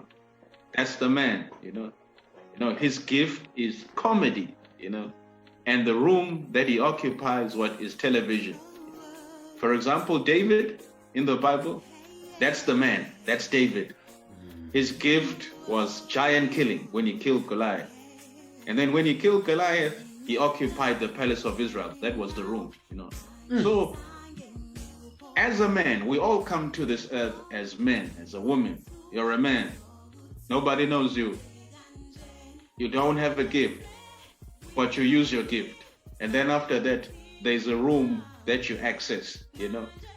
You know, for example, if I say Tiger Woods, automatically, what do you think? You think golf. When I say... That's a man. What do you think? You think boxing, you know. So you immediately tie them in with their gift, you know. So when somebody mentions your name, you know, what comes to mind? What comes to mind when somebody mentions your name? That's what you need to think about, you know. So now you need to harness, you know, and you need to work what God has given you. There's a man who once said that your talent is a gift from God, but what you do with that talent is your gift back to God. Let me say that again. He said, your talent is a gift from God, but what you do with that talent is a gift that you give back to God. So now, we need to use it. Use the talent that God has given. You know, during the tour, the book tour, I use an example of, I put this in the book as well, that in the 1800s in America, there was a time that they called the Gold Rush. It was called the Gold Rush. And during that time, men would dig up, would go and dig, and then they would find gold, or oil would come out of the ground, you know, and they would become millionaires out of that. Now, one time there was a man in the South who heard that people from California were digging out gold from the ground, you know, and so he said, you know what, let me sell everything and go to California, you know. So this guy was in a rush. He was, listen, this is a true story, isn't it? This guy was in a rush. So he then sold his farm for a price that was far below its value.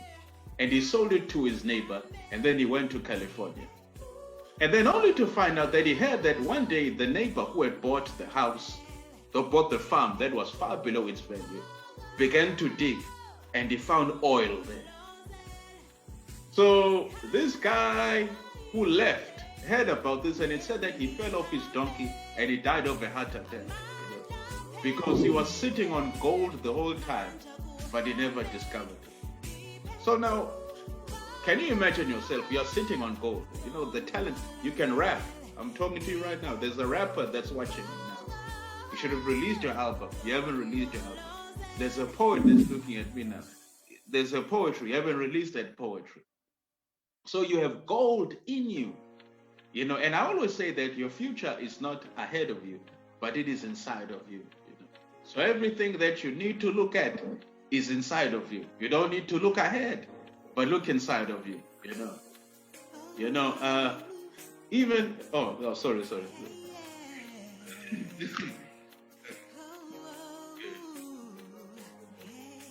Yes. Yeah. One of the things that as well that I was looking at when I was reading about. I'm sure if you know him about Joseph in the Bible, they talk about Joseph. You know, Joseph had a dream. He had a dream that one day he would be a prime minister, And the funny thing is that Joseph told his brothers his dream, and his brothers said, who do you think you are? Do you think one day they're going to rule over us? Now, I want you to look at that. Joseph only had a dream. He couldn't interpret his dream. At that stage, the only thing he could do was to dream. But his brothers had the ability to interpret the dream and say, hey, do you think you're going to rule over us? Which means that his brothers were more gifted than Joseph. But then, because the brothers did not look inside of themselves, they were jealous of Joseph. Instead of looking inside of themselves and saying, hey, what am I good at? What has God called me to be? What has God called me to do? We live in a time of, this Instagram, social media, flexing, where you look at somebody else and say, I wish I was like that person. I wish I was like that person. No, you don't have to wish you were like anybody. Be yourself. Be yourself. Be what God has called you to be. And work what God has given you. Work your gift. Work your gift. Yo. I know, sir. I think now you're taking out guns. You're taking out big guns now. Wow, that's really powerful, sir. That's really powerful.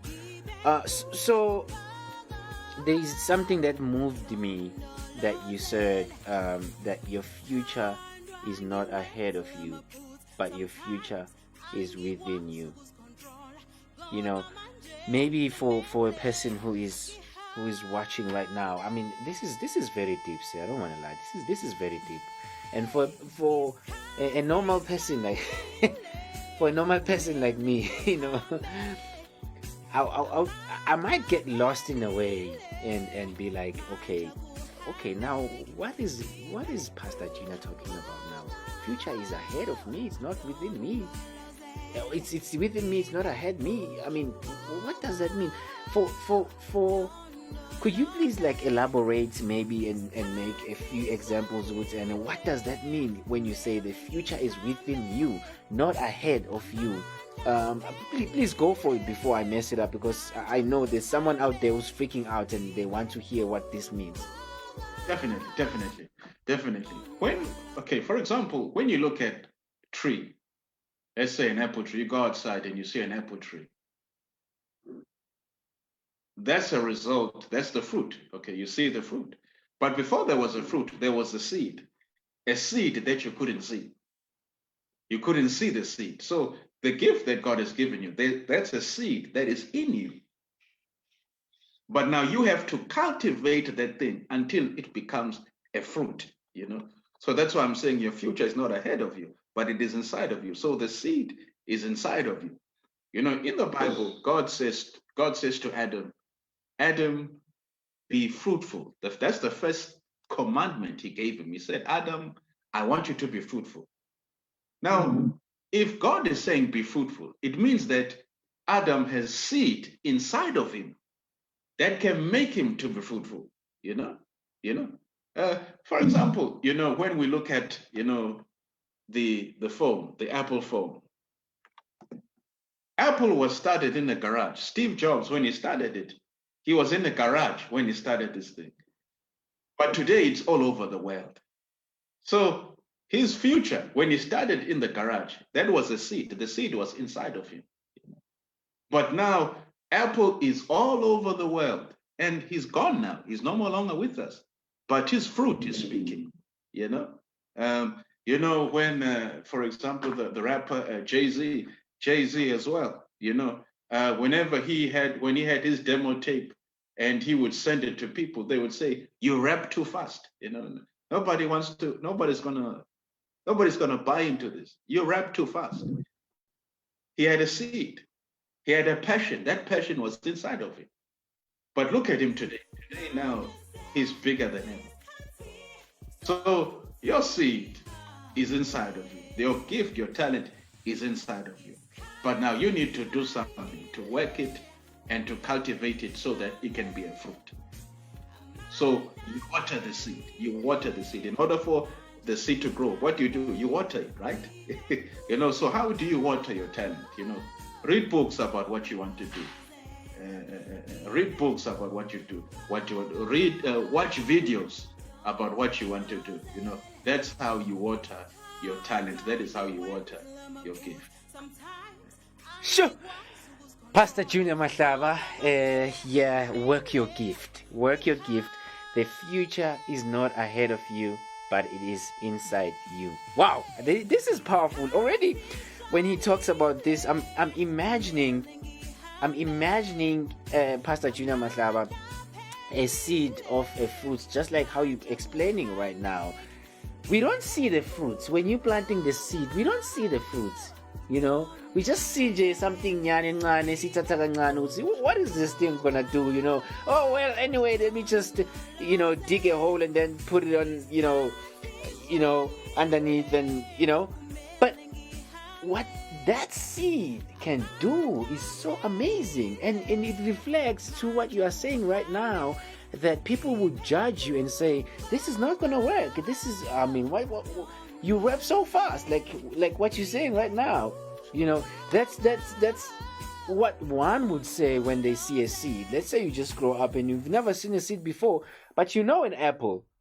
But you've never seen a seed before, and then we show you a seed and we're like, okay, this is where the apple come from, and you're like, oh come on, you're like, oh come on, a tiny thing like this can produce an apple, and then you plant the seed, you water the seed, and that requires patience and passion and working on it and failing, getting down and up and until it becomes a tree.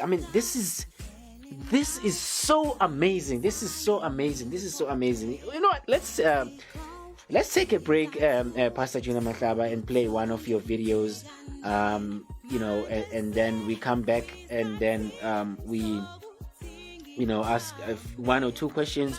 But I think we might not finish all the questions that we have here, so we can take questions from people who are watching at home just to engage them, banga feel left out and stuff like that. But I just want to say hello to Utando Lama Ngwane Langa. Shout out to you. Thank you so much for watching. Shout out to Natim Tembu sharing the video.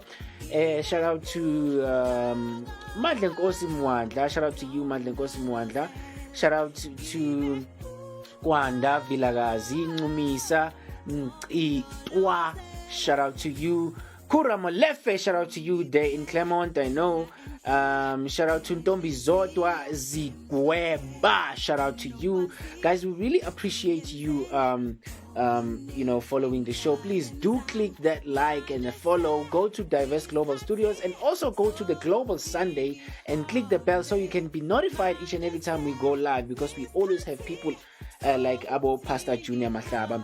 But I just want to play something for you guys who are watching at home from Pastor Junior Mahlaba. which is work your gift, which is something that you just talked about right now. Work your gift. I think this is really an amazing video. Sir, could you please introduce this video so that it can be introduced properly? Because sometimes I just suck. Sometimes I try to introduce, but I just suck. Please go for it, sir. Yes, it's work your gift. It's just a small portion, from the book as well, that I just made into a video. Yeah. Yes, Work Your Gift by Pastor Juna Mahlaba. When we come back, we take your questions, and then we're gonna wrap up. I think we just had we had enough right now. Unless you guys have questions, I think, man, intelligent people like our Pastor Juna Mahlaba, they just answer your questions before you even ask, because they just tell everything. And he's a man of God. His spirit is always there to guide him. So this is really amazing. Stay tuned. When we come back, we talk more with Pastor Juna Mahlaba. This is Global Sunday, and this is Lungani Kwala, aka Chocolate Kid Leo. I'll see you when we come back. Pastor Juna Mahlaba, I'm a speaker and an author. Yes, well, this video is entitled "Work Your Gift." It's a video that helps you, that helps empower you. It's a video that teaches you to work the gift that God has given.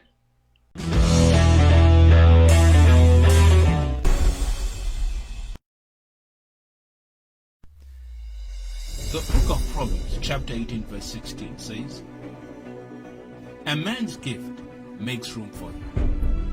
So there is a man, there is a gift, and a room. Steve Harvey, that's the man. His gift is comedy. That's what I like. And the room he occupies is television. David, that's the man. His gift was giant kingdom.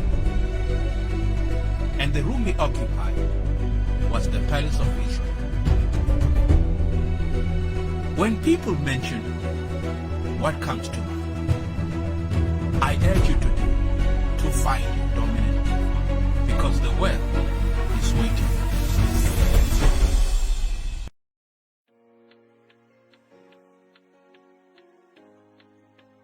Let me welcome back Pastor Juna Mahlaba. Welcome back, sir. We are live now. We people can see us.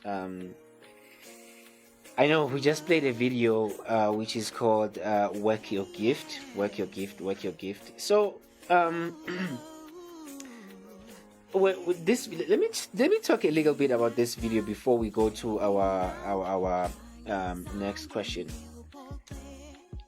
It says "Work your gift." Some people, they like to rush kakhulu imali, they like to rush getting paid and collecting money and stuff like that without them sharpening their gift or working on their gift. Is that related to what this motivational video is about? And what would you say to a person maybe who's like that, who just rush? They just began like a few months ago and they think they can get paid like immediately, they're rushing money. What would you say to a person like that? Patient. You have to be patient. I know we live in this era where things need to be done quick and fast, but you have to be patient. Patience is the key. Because if you're going to be in a rush, you're going to end up doing things that are not good and that could land you trouble. So have patience. The money will come. Trust me, the money will come. It will come. And people will pay you to be you. Let me say that again. People will pay you to be you. When I heard you talk about Trevor Noah, I was watching. It's amazing that here is a comedian. People from all over the world would sit in the Madison Square Garden to watch a man make them laugh. So people are paying out their money to watch him be himself. So when you have a gift and you cultivate it and you work it, people will pay for it, but start slowly, distribute it for free. In the beginning, distribute it for free, do it for free. And obviously, as the demand gets higher, then obviously you're able to charge or put a charge on that whatever service that you are rendering. But I say, do it for free, grow your base, and from there, you can charge a fee. And people watch people pay you to be you. Sure. Yeah. Guys, I'm learning. So don't be jealous. If you see me growing, it's because I know people like, Pastor Junior Mahlaba. So please do not be jealous. You sitting at home, you're not working your gift, and I'm working mine because, Pastor Junior Mahlaba. That's really profound. Because I remember while you mentioning that, Pastor Junior Mahlaba, I remember I danced my entire life for like maybe 5 years dancing without getting paid. I wasn't even. I would go to an event. They would invite me to an event, and they'll be like, we have big stars. I remember there's one event that I performed at, and it was the first time I saw Snoop Dogg, and I was fortunate, but I wasn't paid. Can you imagine? You are at a huge event, you performing, you opening a stage for Snoop Doggy Dogg from America, which is he's known around the world. But you're not getting paid. But because you are sowing a seed. Oh man. You are sowing a seed and you are working your gift. I mean, this is not me saying this. I'm working on Pastor Junior Mahlaba's words, It just makes sense. It connects, So that's exactly what I did. I was performing and I wasn't getting paid for many, many years. And then I was working my gift, and when my gift was strong enough and people, they would invite me and they would pay me for what I was doing. And I was like, it was even more appreciative that you haven't been paid for like many, many years, and now you're getting paid. It's like, wow, it's even more exciting. It builds you up, it lifts you up, it makes you want to do more. I think this is really, really amazing.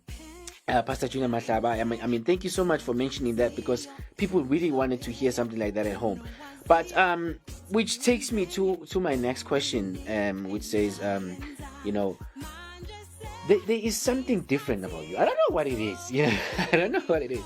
There's something different about you. There's a lot of pastors out there. There's a lot of writers out there. Like I said earlier on when we started our talk, that I've seen a lot of books. But because I'm not a big fan of reading books, I would like to read, but I'm a beginner when it comes to reading. But I was able to read your book, which I found very amazing, very interesting. What is that thing that makes you different to other people out there who are writers, other people out there who are motivational speakers, other people out there who are pastors, and so on and so on? What is different about you? What makes your gift very special? Yes. Before God called me into preaching, I would listen to so many preachers, and I vowed to be different. I said that I would be different. And also growing up, I was very creative, and I put that creativity, and I put it in preaching, in my preaching as well, and even in the writing of the books, of being different and being creative, because I believe in that a lot. That in everything that I endeavor to do, there has to be some element of creativity, an element of doing something that nobody else has ever done before. Even preaching, some of the sermons that I preach, I've heard people say, I've never heard that before. I've been in church all my life, but I never heard that before.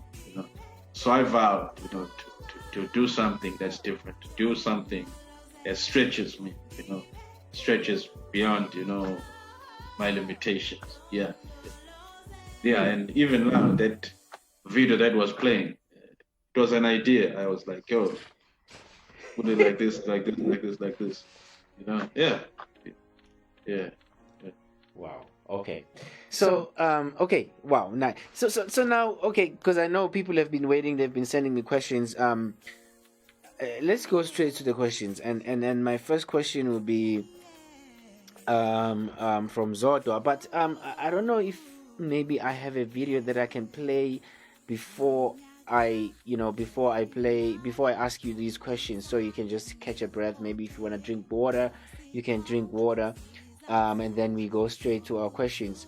But I'm gonna play one video from Pastor Junior Mahlaba, and I think this video is you're gonna correct me if I'm wrong, Pastor Junior Mahlaba. I think it's what's in your hand or something like that. What's in your hand, right? Okay, please introduce this video to people who are watching right now, and then when we come back, we're gonna be taking questions from people who are watching, and please go for it, sir. The title of it is What's in Your Hand? Like I was saying that, we all come into this earth as men, as women, don't have a name for ourselves. But when we discover a gift, we make a name for ourselves. So now you need to ask yourself, what is it that I can do where I can make a name for yourself? Because the Bible says, I will make your name great. I will make your name great. So God wants to make our names to be great. So this is entitled, What's in Your Hand? What can you do that can make your name great? Wow, What's in Your Hand by Pastor Junior Mahlaba. Enjoy. We'll see you back when we come from the outbreak and we talk more with Pastor Junior Mahlaba. Exodus 4 verse 2 says, So the Lord said to him, What is in your hand? I'd like us to look at the word hand. A slingshot is just a slingshot. But when it is handled by David, it can take down a giant. A basketball is a basketball. But when it gets in the hand of LeBron James, it becomes valuable. A microphone is just a microphone. But in the hands of Minister Hlengo, it becomes valuable. In order to be a success, don't chase money. Work your gift. And the rest will follow.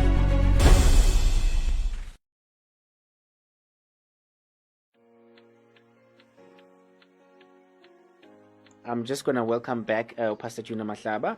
That was a video which says, that was a very quick video, eh? I'll put this card. There was a video by Pastor Junior Mahlaba. It's what is in your hand. Sir, before we go to the question, I'm sorry, could you please quickly explain what this video is about? What is in your hand?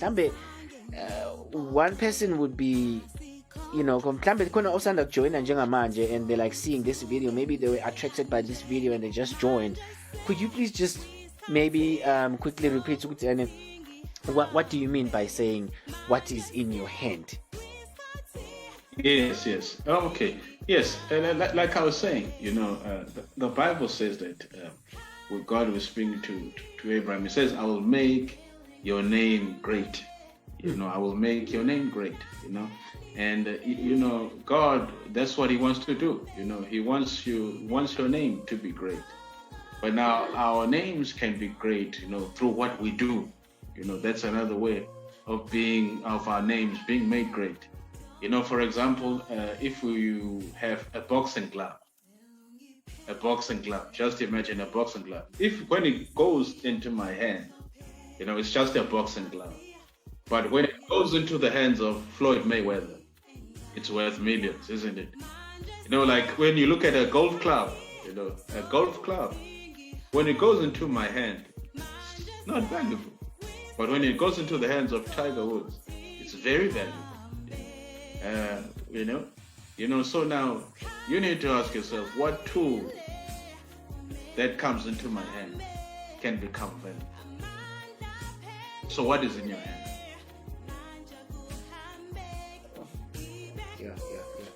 This is too much. This is powerful. This is emotional. This is too much.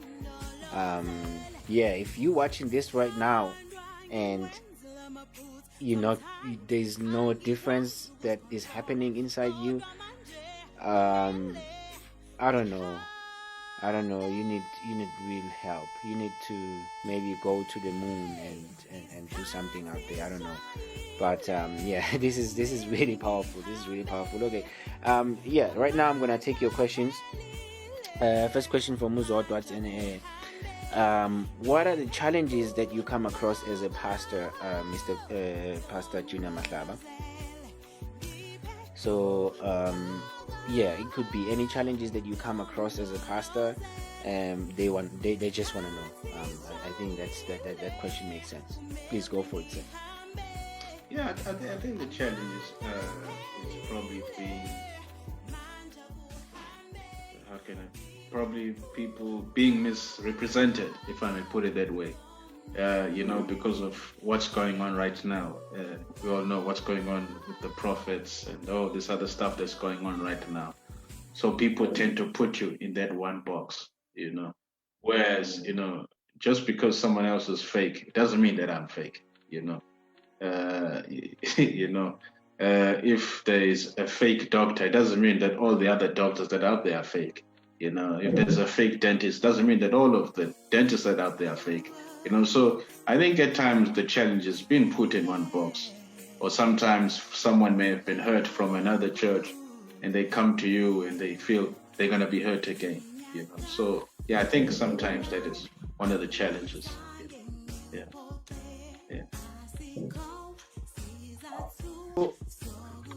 That leads me to my next question from WhatsApp, and it says,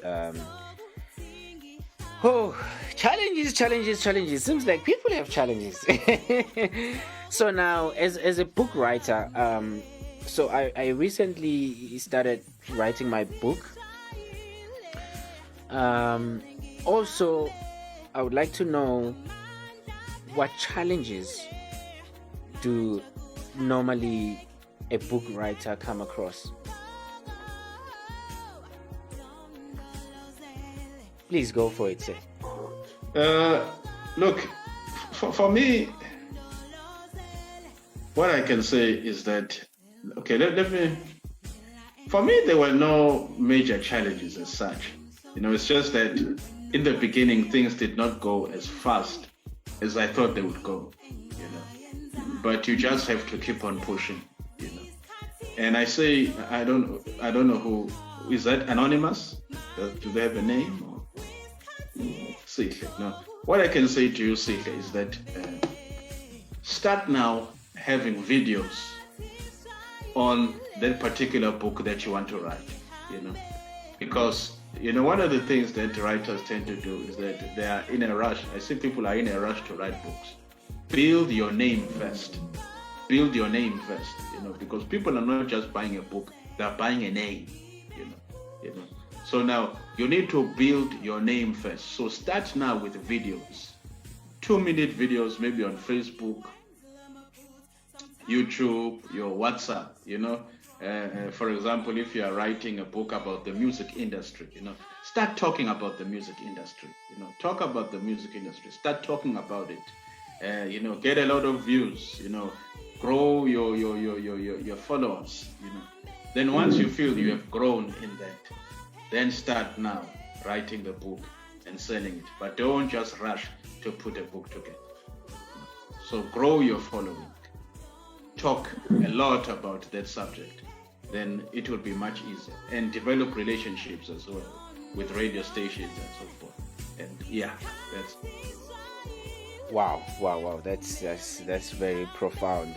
I hope you are answered there, Sihle. And then quickly, just a comment from Utulani. Powerful show, my brother Lungani and Pastor Junior Mahlaba. 7 keys to unlock the giant within you. 7 pages. I am blessed. That's very powerful. Sebonga khulu lapana Tulani. Okay, so that takes me to another question. I think we're gonna take 2 or 3 more questions, because we still have a slot for you to share what you're busy with and what you're working on and contact details and stuff like that. So I'm gonna take one or two questions from people who are watching right now, and one of the questions that I'm getting right now on WhatsApp is a question from Lindo. Atu Lindo, I have written a book, but I am struggling to get a publisher. What other ways I can use to get my book out there? That's a question from our WhatsApp. Would you like to answer the question now, or would you like? Okay, all right, okay. Okay, go for it, sir. With my publisher, no problem. I can connect it.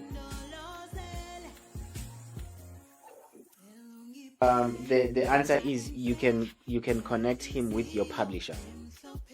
Yes, sir. Okay, perfect. I hope you usabhekile laphayana on Facebook.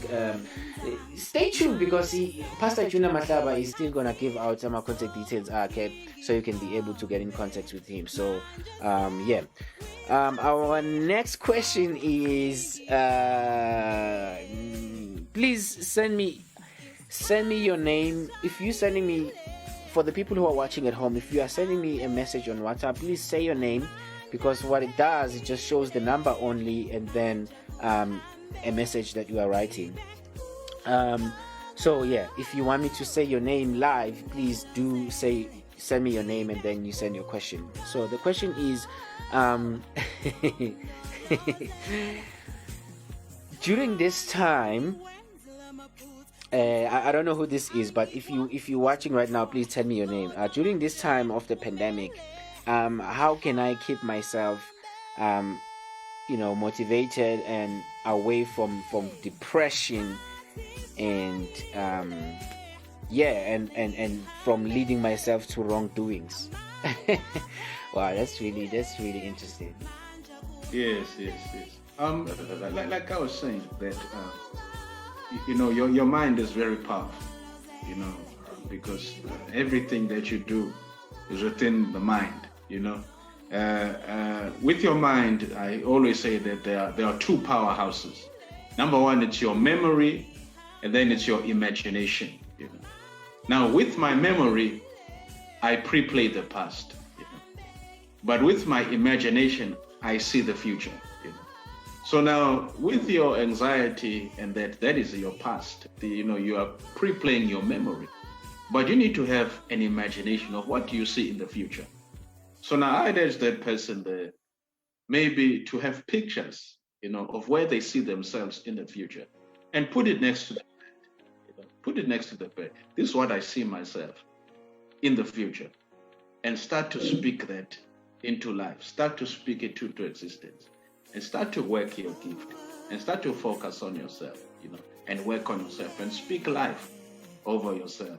Speak life over your existence, because you are not an accident. Because that's what anxiety does. That's what depression says, that you are a nobody. You are good for nothing. Nobody loves you. Nobody cares about you. That is not true. God loves you. God cares about you. You are not here by accident. You're wonderfully and fearfully made. So now start to speak life over yourself. Speak life and speak over your future. Start to imagine your future and speak life over it. For example, the Hilton Hotel. The Hilton Hotel. That man was a doorman. Conrad Hilton was a doorman. The only thing he would do, he would open the door and people would come in. But he would have a picture of the hotel and say, one day I'm going to own this hotel. One day I'm going to own this hotel. And eventually he owned the Hilton Hotel, all because he spoke his future into existence. So speak what you want into existence. That is how you break depression. That is how you break your anxiety and break away from things you don't want to do.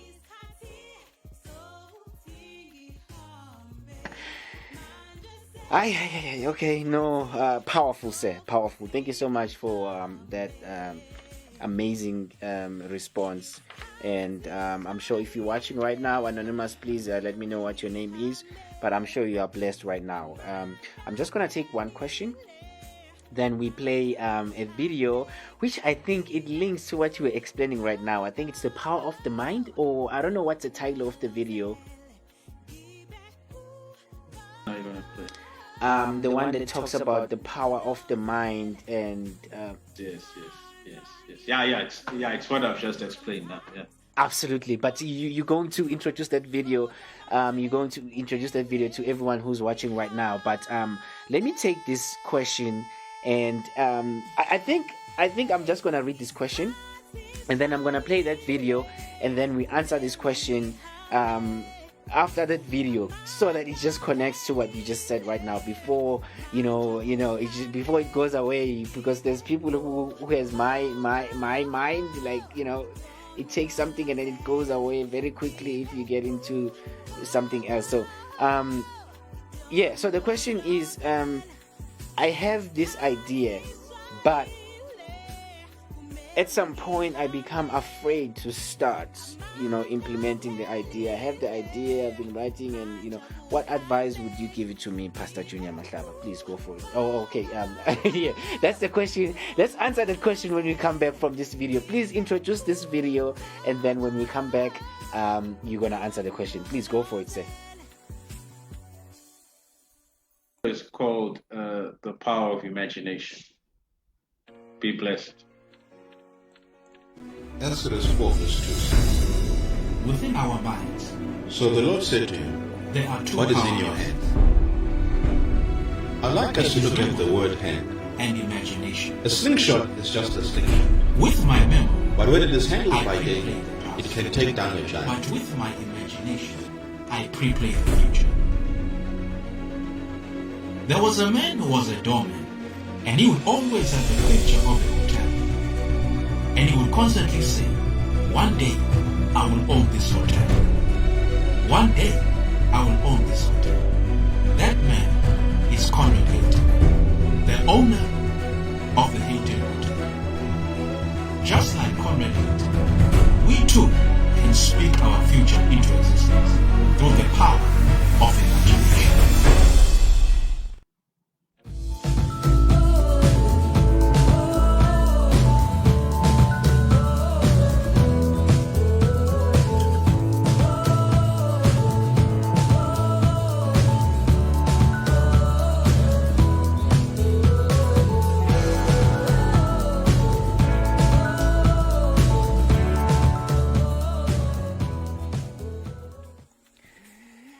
Welcome back.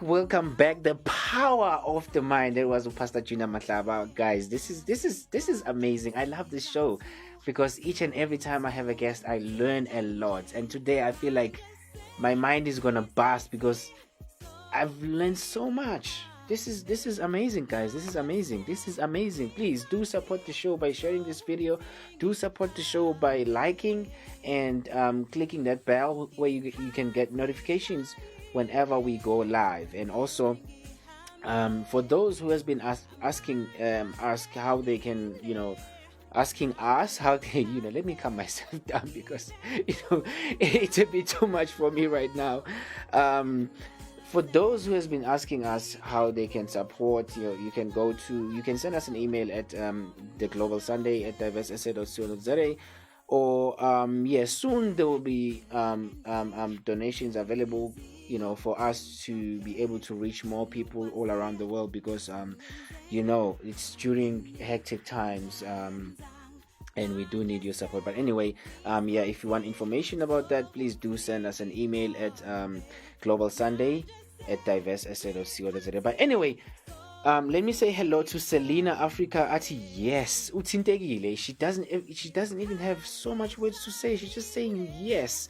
If you remember, we had Selena Africa I think 2 weeks ago. She's amazing. She's a brilliant lady. Please, guys, do check her out and collaborate with her. She's so amazing. The music that is playing on our background right now, it is her music. It's so amazing. Shout out to you, Selena. We love you so much as Global Sunday. And yeah, shout out to Nombuso Maluleka. I can see you just followed. Yeah, thank you so much. And you just liked. Please do click that bell so you can be notified whenever we go live. But we are talking to Pastor Junior Mahlaba, and now we are almost at the end of our interview. Mr. Junior Mahlaba, please, you are live now. People can see you. Welcome back to Global Sunday. Thank you, sir. Thank you. So now we have taken the questions from the viewers, and those who are sending questions right now, they will have a chance to just direct their questions straight to you, because we're almost out of time. But now, before we give out your contact details, because people are going to run away and start talking to you when they're supposed to be watching the show. So for a person who's out there who has a passion for a career of writing a book, or being a pastor, or being a motivational speaker, what would you say for that person? Maybe he's losing hope, he feels like giving up, or they feel like giving up. It's so hard, and especially during this time of the pandemic, and they're like, you know what, I'm just gonna give up and then do whatever that I can do. If they want to take drugs, they were just gonna take drugs. If they want to do all these crazy stuff that people do when they have when they go into stress and depression. So for a person who wants to give up right now, but they have love for what you are doing right now, either maybe writing books, being a motivational speaker, or being a pastor, what would you say to a person like that, Pastor Junior Mahlaba? Please go for it, sir. Okay, I want to say to you that going through hard times, going through difficult times, that's normal, and everybody goes through that. Everybody goes through a time where they feel like giving up and throwing in the towel. I've also been there, Actually, upon writing this book myself, I was there as well. I was there as well personally, But it is in that time where you're able to dig out the gold that is in yourself. It's amazing. Some people have written stories. Some people have written books from the pain that they've been through. I remember one lady. I can't remember what the country was. There was a genocide that was going on in her country, and out of that, she wrote a book, and she became a worldwide speaker. Some musicians have written albums. Have sung, written albums from the pain that they were going through. They would say that going to the studio was therapy in a way. So it is through that pain, that we're able to excel and we're able to succeed. I always say that when you look at a coin is worth something because it goes through lava. It has to go through the fire before it is worth something. So that fire, that test that you are going through, you are worth something, but there's just a process that you are going through right now. It's simply a testing. There's another man who I love who says that tough times don't last, but tough people do. Tough times don't last, but tough people do. So understand that it's just a season. It's just a season. Why would you give up 10 years of your life for maybe 1 year that is going to be rough? Why are you going to do that? That's a waste. You can't do that. So understand that it's just a season. And also, it's a testimony. You can use it as a testimony. That word testimony comes from the word test.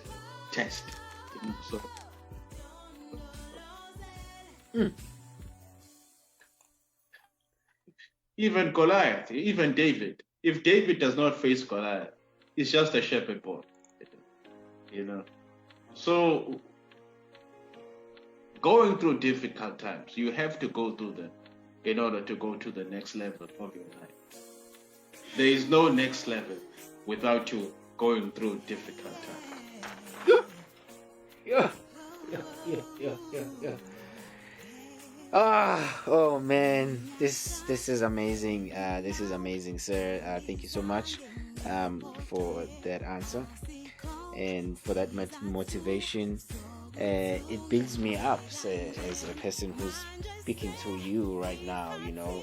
I know people who are watching right now, they're just thinking maybe, he's just a presenter and he's just a middleman who's taking the information and throwing it to the social media for people to watch and grow. Guys, let me tell you something. I'm also learning and I'm growing. I take all the advices that we get from Pastor Junior Mahlaba and other guests that we had here on Global Sunday. So lastly, sir, I know this is the time people has been waiting for. They want to know what you're busy with right now, and also they want to know where they can find you so they can interact with you, send you texts, ask you questions, and I don't know what, for whatever reason, maybe if they want to collaborate also, or they want to do something with you, I don't know. But what are you busy with right now, sir? I'm busy. I was supposed to release another one this year, but because of the whole pandemic, so next year I'll be releasing another book. Yeah, I don't want to give away too much details on that one, and then also a documentary as well. I'm also working on a documentary. Wow. Yes. So those are two things that I'm working on, and if you want to reach out to me, I'm on YouTube, Pastor Junior Mahlaba. Facebook as well, it's Pastor Junior Mahlaba. It's PS Junior Mahlaba. Amen. Pastor Junior Mahlaba. Yeah, and yes, Instagram as well. It's PS Pastor Junior Mahlaba. What else? Which other stuff? Yes, yeah, that's it. Website? Website, yes. The website is www.juniormahlabaministries.co.za. Let me say that again. www.juniormahlabaministries.co.za. Or even if you Google, type my name, Junior Mahlaba, it will pop up. WhatsApp. Sorry. No, it's fine. Also, like, you can WhatsApp me. It's 064 823 7948. That is 064 823 7948. And I've run out of hard copies for now, but I do have soft copies of this book. So I know right now you can get everything online, so I can send this to you for a very reasonable price. This book will be a blessing to you. Let me tell you. We're talking about anxiety, we're talking about depression. Let me tell you, this book will get you out of that. People who have read this book now, they've become life coaches. Some through reading this book have become authors. So I urge you, get a copy of this book. This book will change your life. I'm not just saying this just to sell stuff, but I'm telling you right now, it will transform your life. Or you can tell them to ask me. You can tell them to ask me, because I know the book. I've read the book, and it entirely changed my life. So you guys, most of the time, when I speak here on the show, I would make examples from quoting from the book, like there's a saying, sir. There's an example that you normally use about the Chinese saying, if you do not throw the dice. Say, could you please? Oh man, that's my favorite. Say, please, take us through that quickly, sir, before we close the show. Please. Yes. Like we're talking about, it's called risk taking. On in chapter 5 of the book, I talk about risk taking, and one of the quotes that I said, that it's a Chinese proverb which says that the man who does not throw the dice will never hit 6. The man who does not throw the dice will never hit 6. So you've got to go out there and take that risk and take that chance, take that opportunity if you want to excel. So for people who are like me, who are very slow, you cannot expect to hit 6 if you do not throw the dice.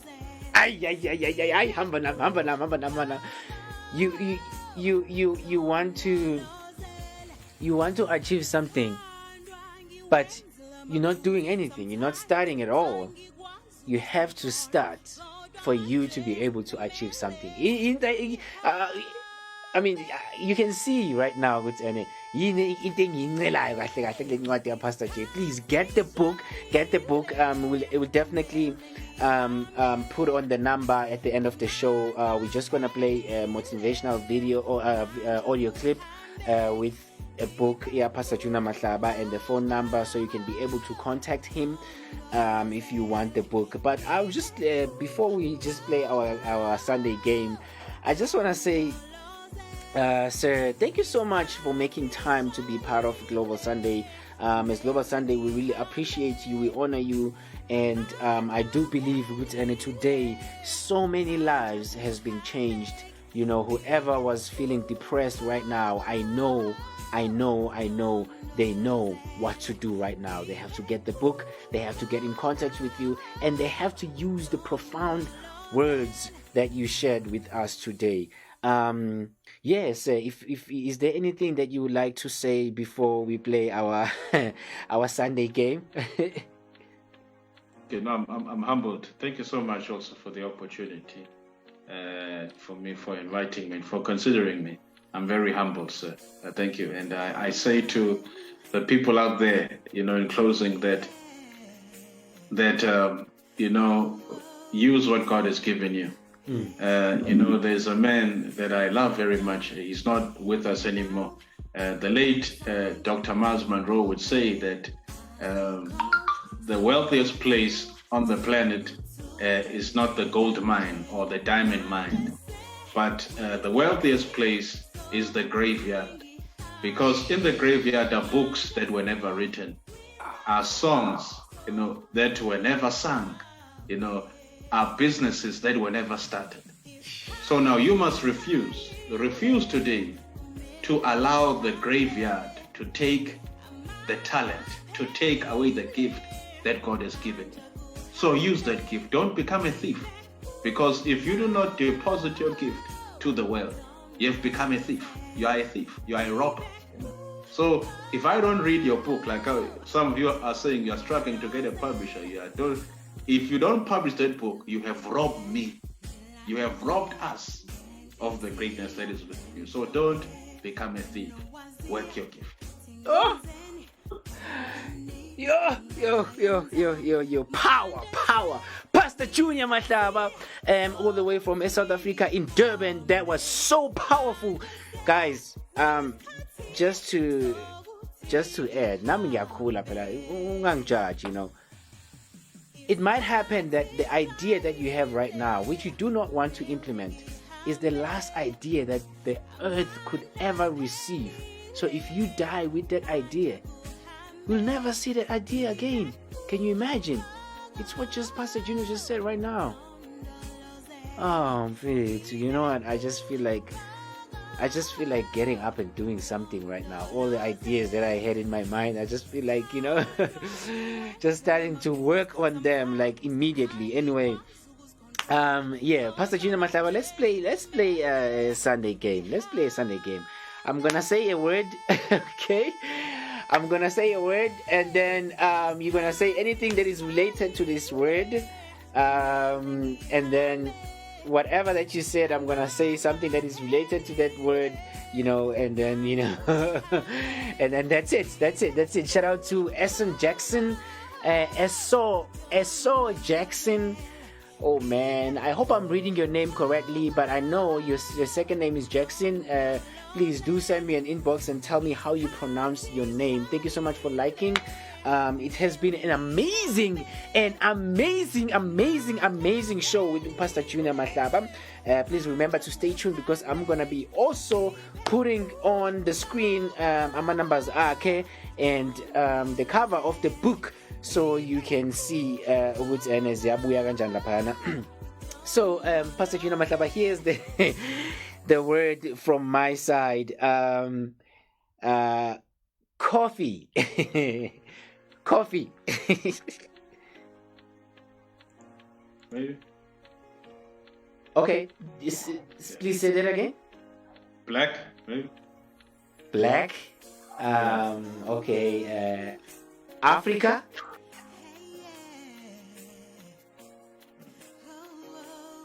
Innovative. Creative. Intelligent. Talented.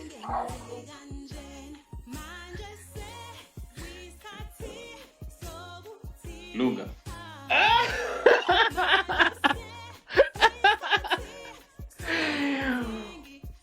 Pastor Junior Mahlaba. Introvert. Okay, that's it, I'm done. Oh, thank you so much, Pastor Junior Mahlaba. Thank you so much. As Global Sunday with the whole team, everybody's just, everybody's just waiting. They're supposed to be doing some stuff, but they just, standing next to me watching the whole show, because it has been so amazing. It has been brilliant, and it has been fruitful. We wish you all the best in the ministry. Wish you all the best with your book, and with your followers, and with your future, sir. Keep doing what you're doing. Keep inspiring people, and please do stay in contact with Global Sunday, because now, since you have been part of the show, you are now part of the Global Sunday. That's the rule. That's the rule that you cannot break. It's the ground rule of the Global Sunday. You become a special guest on Global Sunday, then you are a family member of the Global Sunday. We'll be in contact with you every now and then, and we really appreciate you. We honor you. Thank you so much for the wise word that you shared today with us. And Thank you, sir. Thank you so much. I'm really humbled, and keep up the good work to you there, and forgetting the names. But thank you so much. Thank you so much. Beautiful. Yes, that was Pastor Junior Mahlaba. Remember, he has a book I released. It's called 7 Keys to Unlock the Giant Within You. You can get the book. I'm also going to drop the number at the end of the show after the video that I'm going to play right now from him. But if you are on WhatsApp, you can WhatsApp him. It's +276 8237948. But if ngisho ngendlela yase South Africa, it's 064-8237948. If you are not in South Africa, you are in different part of the world, you can send it to +27648237948. That Pastor Junior Mahlaba's contact details, but I think it's only available on WhatsApp. If you remember, we learned a lot of things today. It was so amazing. We learned that we need to start. If we have an idea, we shouldn't just stick around and stay with an idea. We should start. We should throw the dice. I know people are going to ask you, what if it goes wrong? What if it doesn't get successful? But I believe that you should ask them, what if it becomes successful? Instead of saying, what if it becomes unsuccessful? Say to yourself, what if it becomes successful? You're gonna make a change in the whole world. So these are people that we need in our communities. People like our Pastor Junior Mahlaba, people who are making a change, people who inspire other people who motivate people. I mean, it's so amazing, guys. This was one of the amazing interview on Global Sunday. So let me play again one of his videos, which is It Shall Come to Pass. And I really hope this might help someone who's watching right now who feels like, you know, they don't have any direction, they don't have anybody to motivate them, they feel like they're lost in the jungle or something like that. Yeah, guys, for me, Lungani Kwala, I would like to say thank you so much for tuning in, and I really appreciate you. I honor you as our Global Sunday family. Please do follow us. If you want to follow me, let me start by giving out my contact details. You can follow me on Lungani Kwala, Chocolate Kid Leo. That's my Facebook page. But if you want to add me as a friend on my personal page or personal account, it's Lungani Kwala. You can also follow me on Instagram. It's at chocolate_kid_, and also same thing as Twitter. It's at chocolate_kid_, or you can go to www.lunganikwala.webs.com. You'll find out more about me. But as for the Global Sunday, you can go to www.theglobalsunday.wix.com, and you'll be able to see our previous interviews with different guests. And also you can send us an email at theglobalsunday@diversesa.co.za. You can send us a text +2779 673 4077. It has been so amazing, guys. You know, you have no idea how much happy I am right now.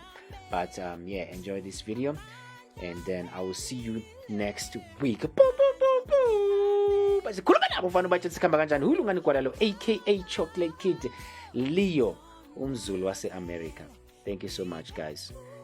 Quickly, let me send some shout out to our inspiration. Shout out to No Chill God. Shout out to you. Thank you for being our inspiration. Shout out to The Daily Show, Trevor Noah. Shout out to you. Shout out to Mr. Ken Laden. Shout out to the Margot Fontaine Academy of Ballet. Shout out to you guys. Shout out to Cass Cross here in America. Shout out to Gigi Lamaine in South Africa or in Africa. Yeah, shout out to you guys, and shout out to Miss Classic for being our amazing queen of Global Sunday. Thank you so much, guys. For me, Lungani Kwala, aka Chocolate Kid Leo, I'm signing out, and I'm saying bye bye.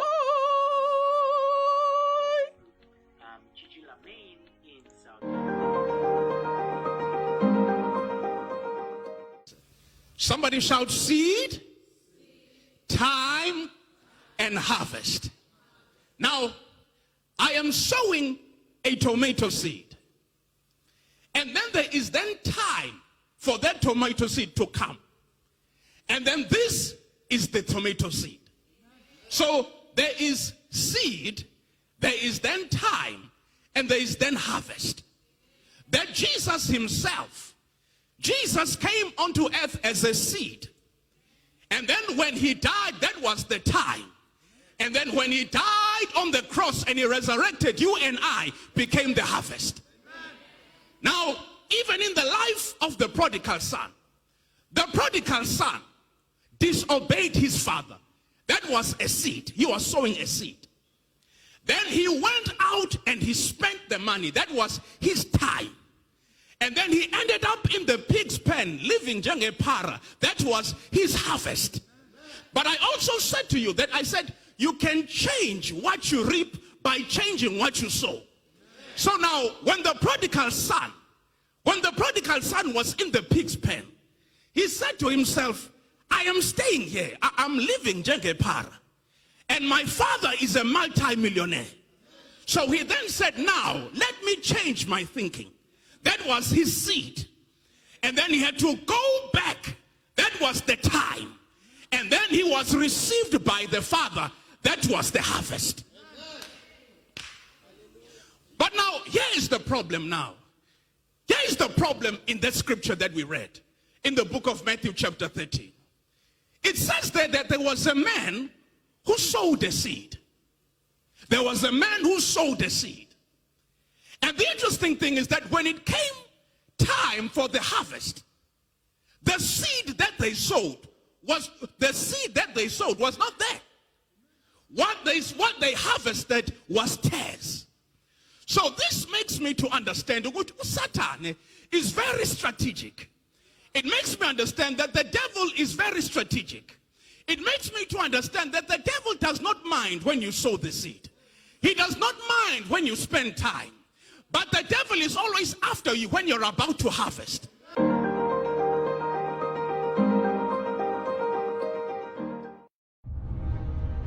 If you quit, whatever you were trying to accomplish can never happen. There's not even a remote possibility. If you quit, there is no chance of it popping back up again, coming back later. Quitting is guaranteed failure. Now, when you're trying, you're going to fail. But quitting, just stopping, you have to make sure that your dreams, your aspirations and goals are so big that not accomplishing them is not an option. You have to want something so big that it wakes you up in the middle of the night. You have to want something so big that you think about it all the time. You have to want something so big that it drives you to wake up when you don't want to. It keeps you up at night when you long been sleepy. It makes you show up, do things you wouldn't normally do. It requires extra. If you want to be extraordinary and not ordinary, if you want to be ordinary, live your life. But if you want to be extraordinary, you have to be extra. If you put extra on top of ordinary, that word is extraordinary. It requires an extra effort.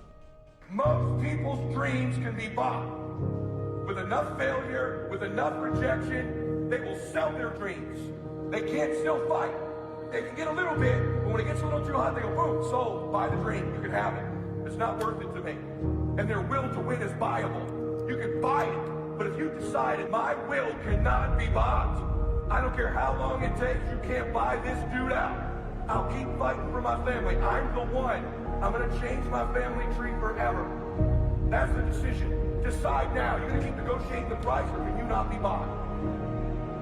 But the major key to your and my future, the major key to you and my being able to put our lives together, to get up and move forward, the major key to creating the next greatest version of ourselves and looking out for our families and improving our lives and our community.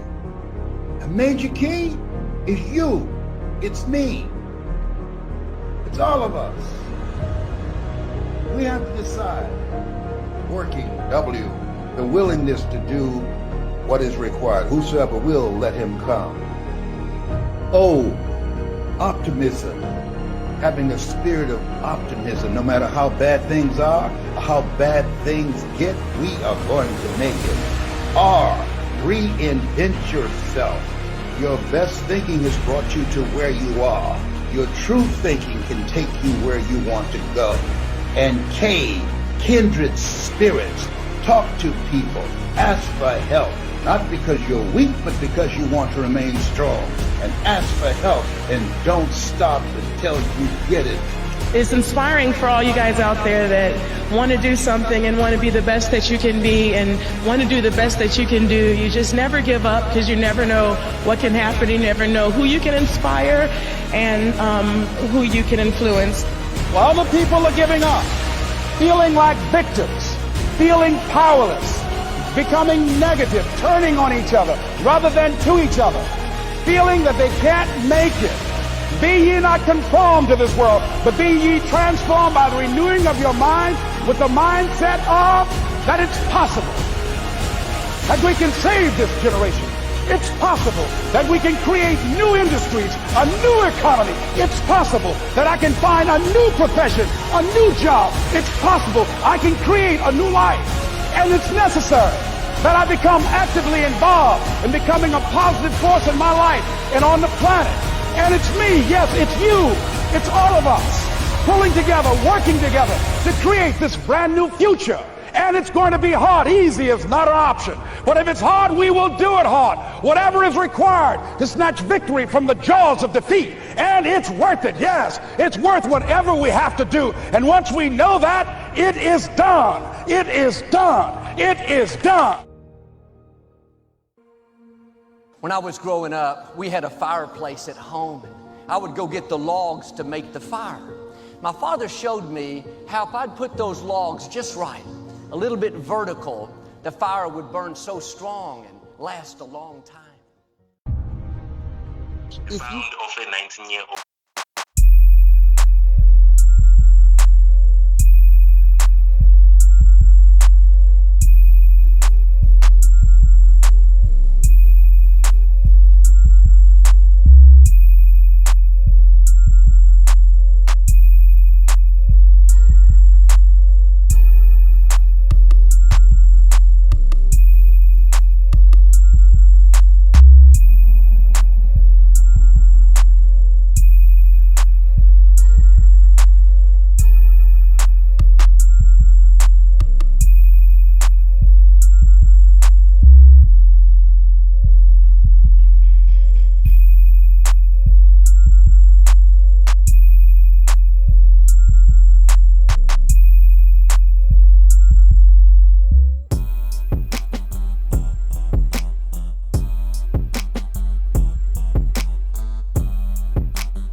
And if I'm going to speak English, I have to give you an invoice because I've paid to learn English. So I'm giving you the name Diva. Thank you, Manika. Sure. Hopefully, my bark is as good as my bite. I started reading books on art. I did not have a role model as a young boy. All the countries around Africa, everybody was black. Even in America, the blacks, they fought for freedom. Yes. But I'm not even there now. Now we need to be saved from ourselves, because as a nation, as a black nation, I see a lot of anger issues from the brothers. The women are being killed, the children are being killed, murdered, raped. They even raped their grandmothers. I think I'm blushing by. I'll actually have to start crying.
amaphutha sometimes angikwazi ukuzicontrola kodwa manje kumele ngihambe isikhathi shayile kumele ngihambe amandla aphelile manje kuhambeki ngiphe ubongo dondolozele ngiphe ubongo dondolozele.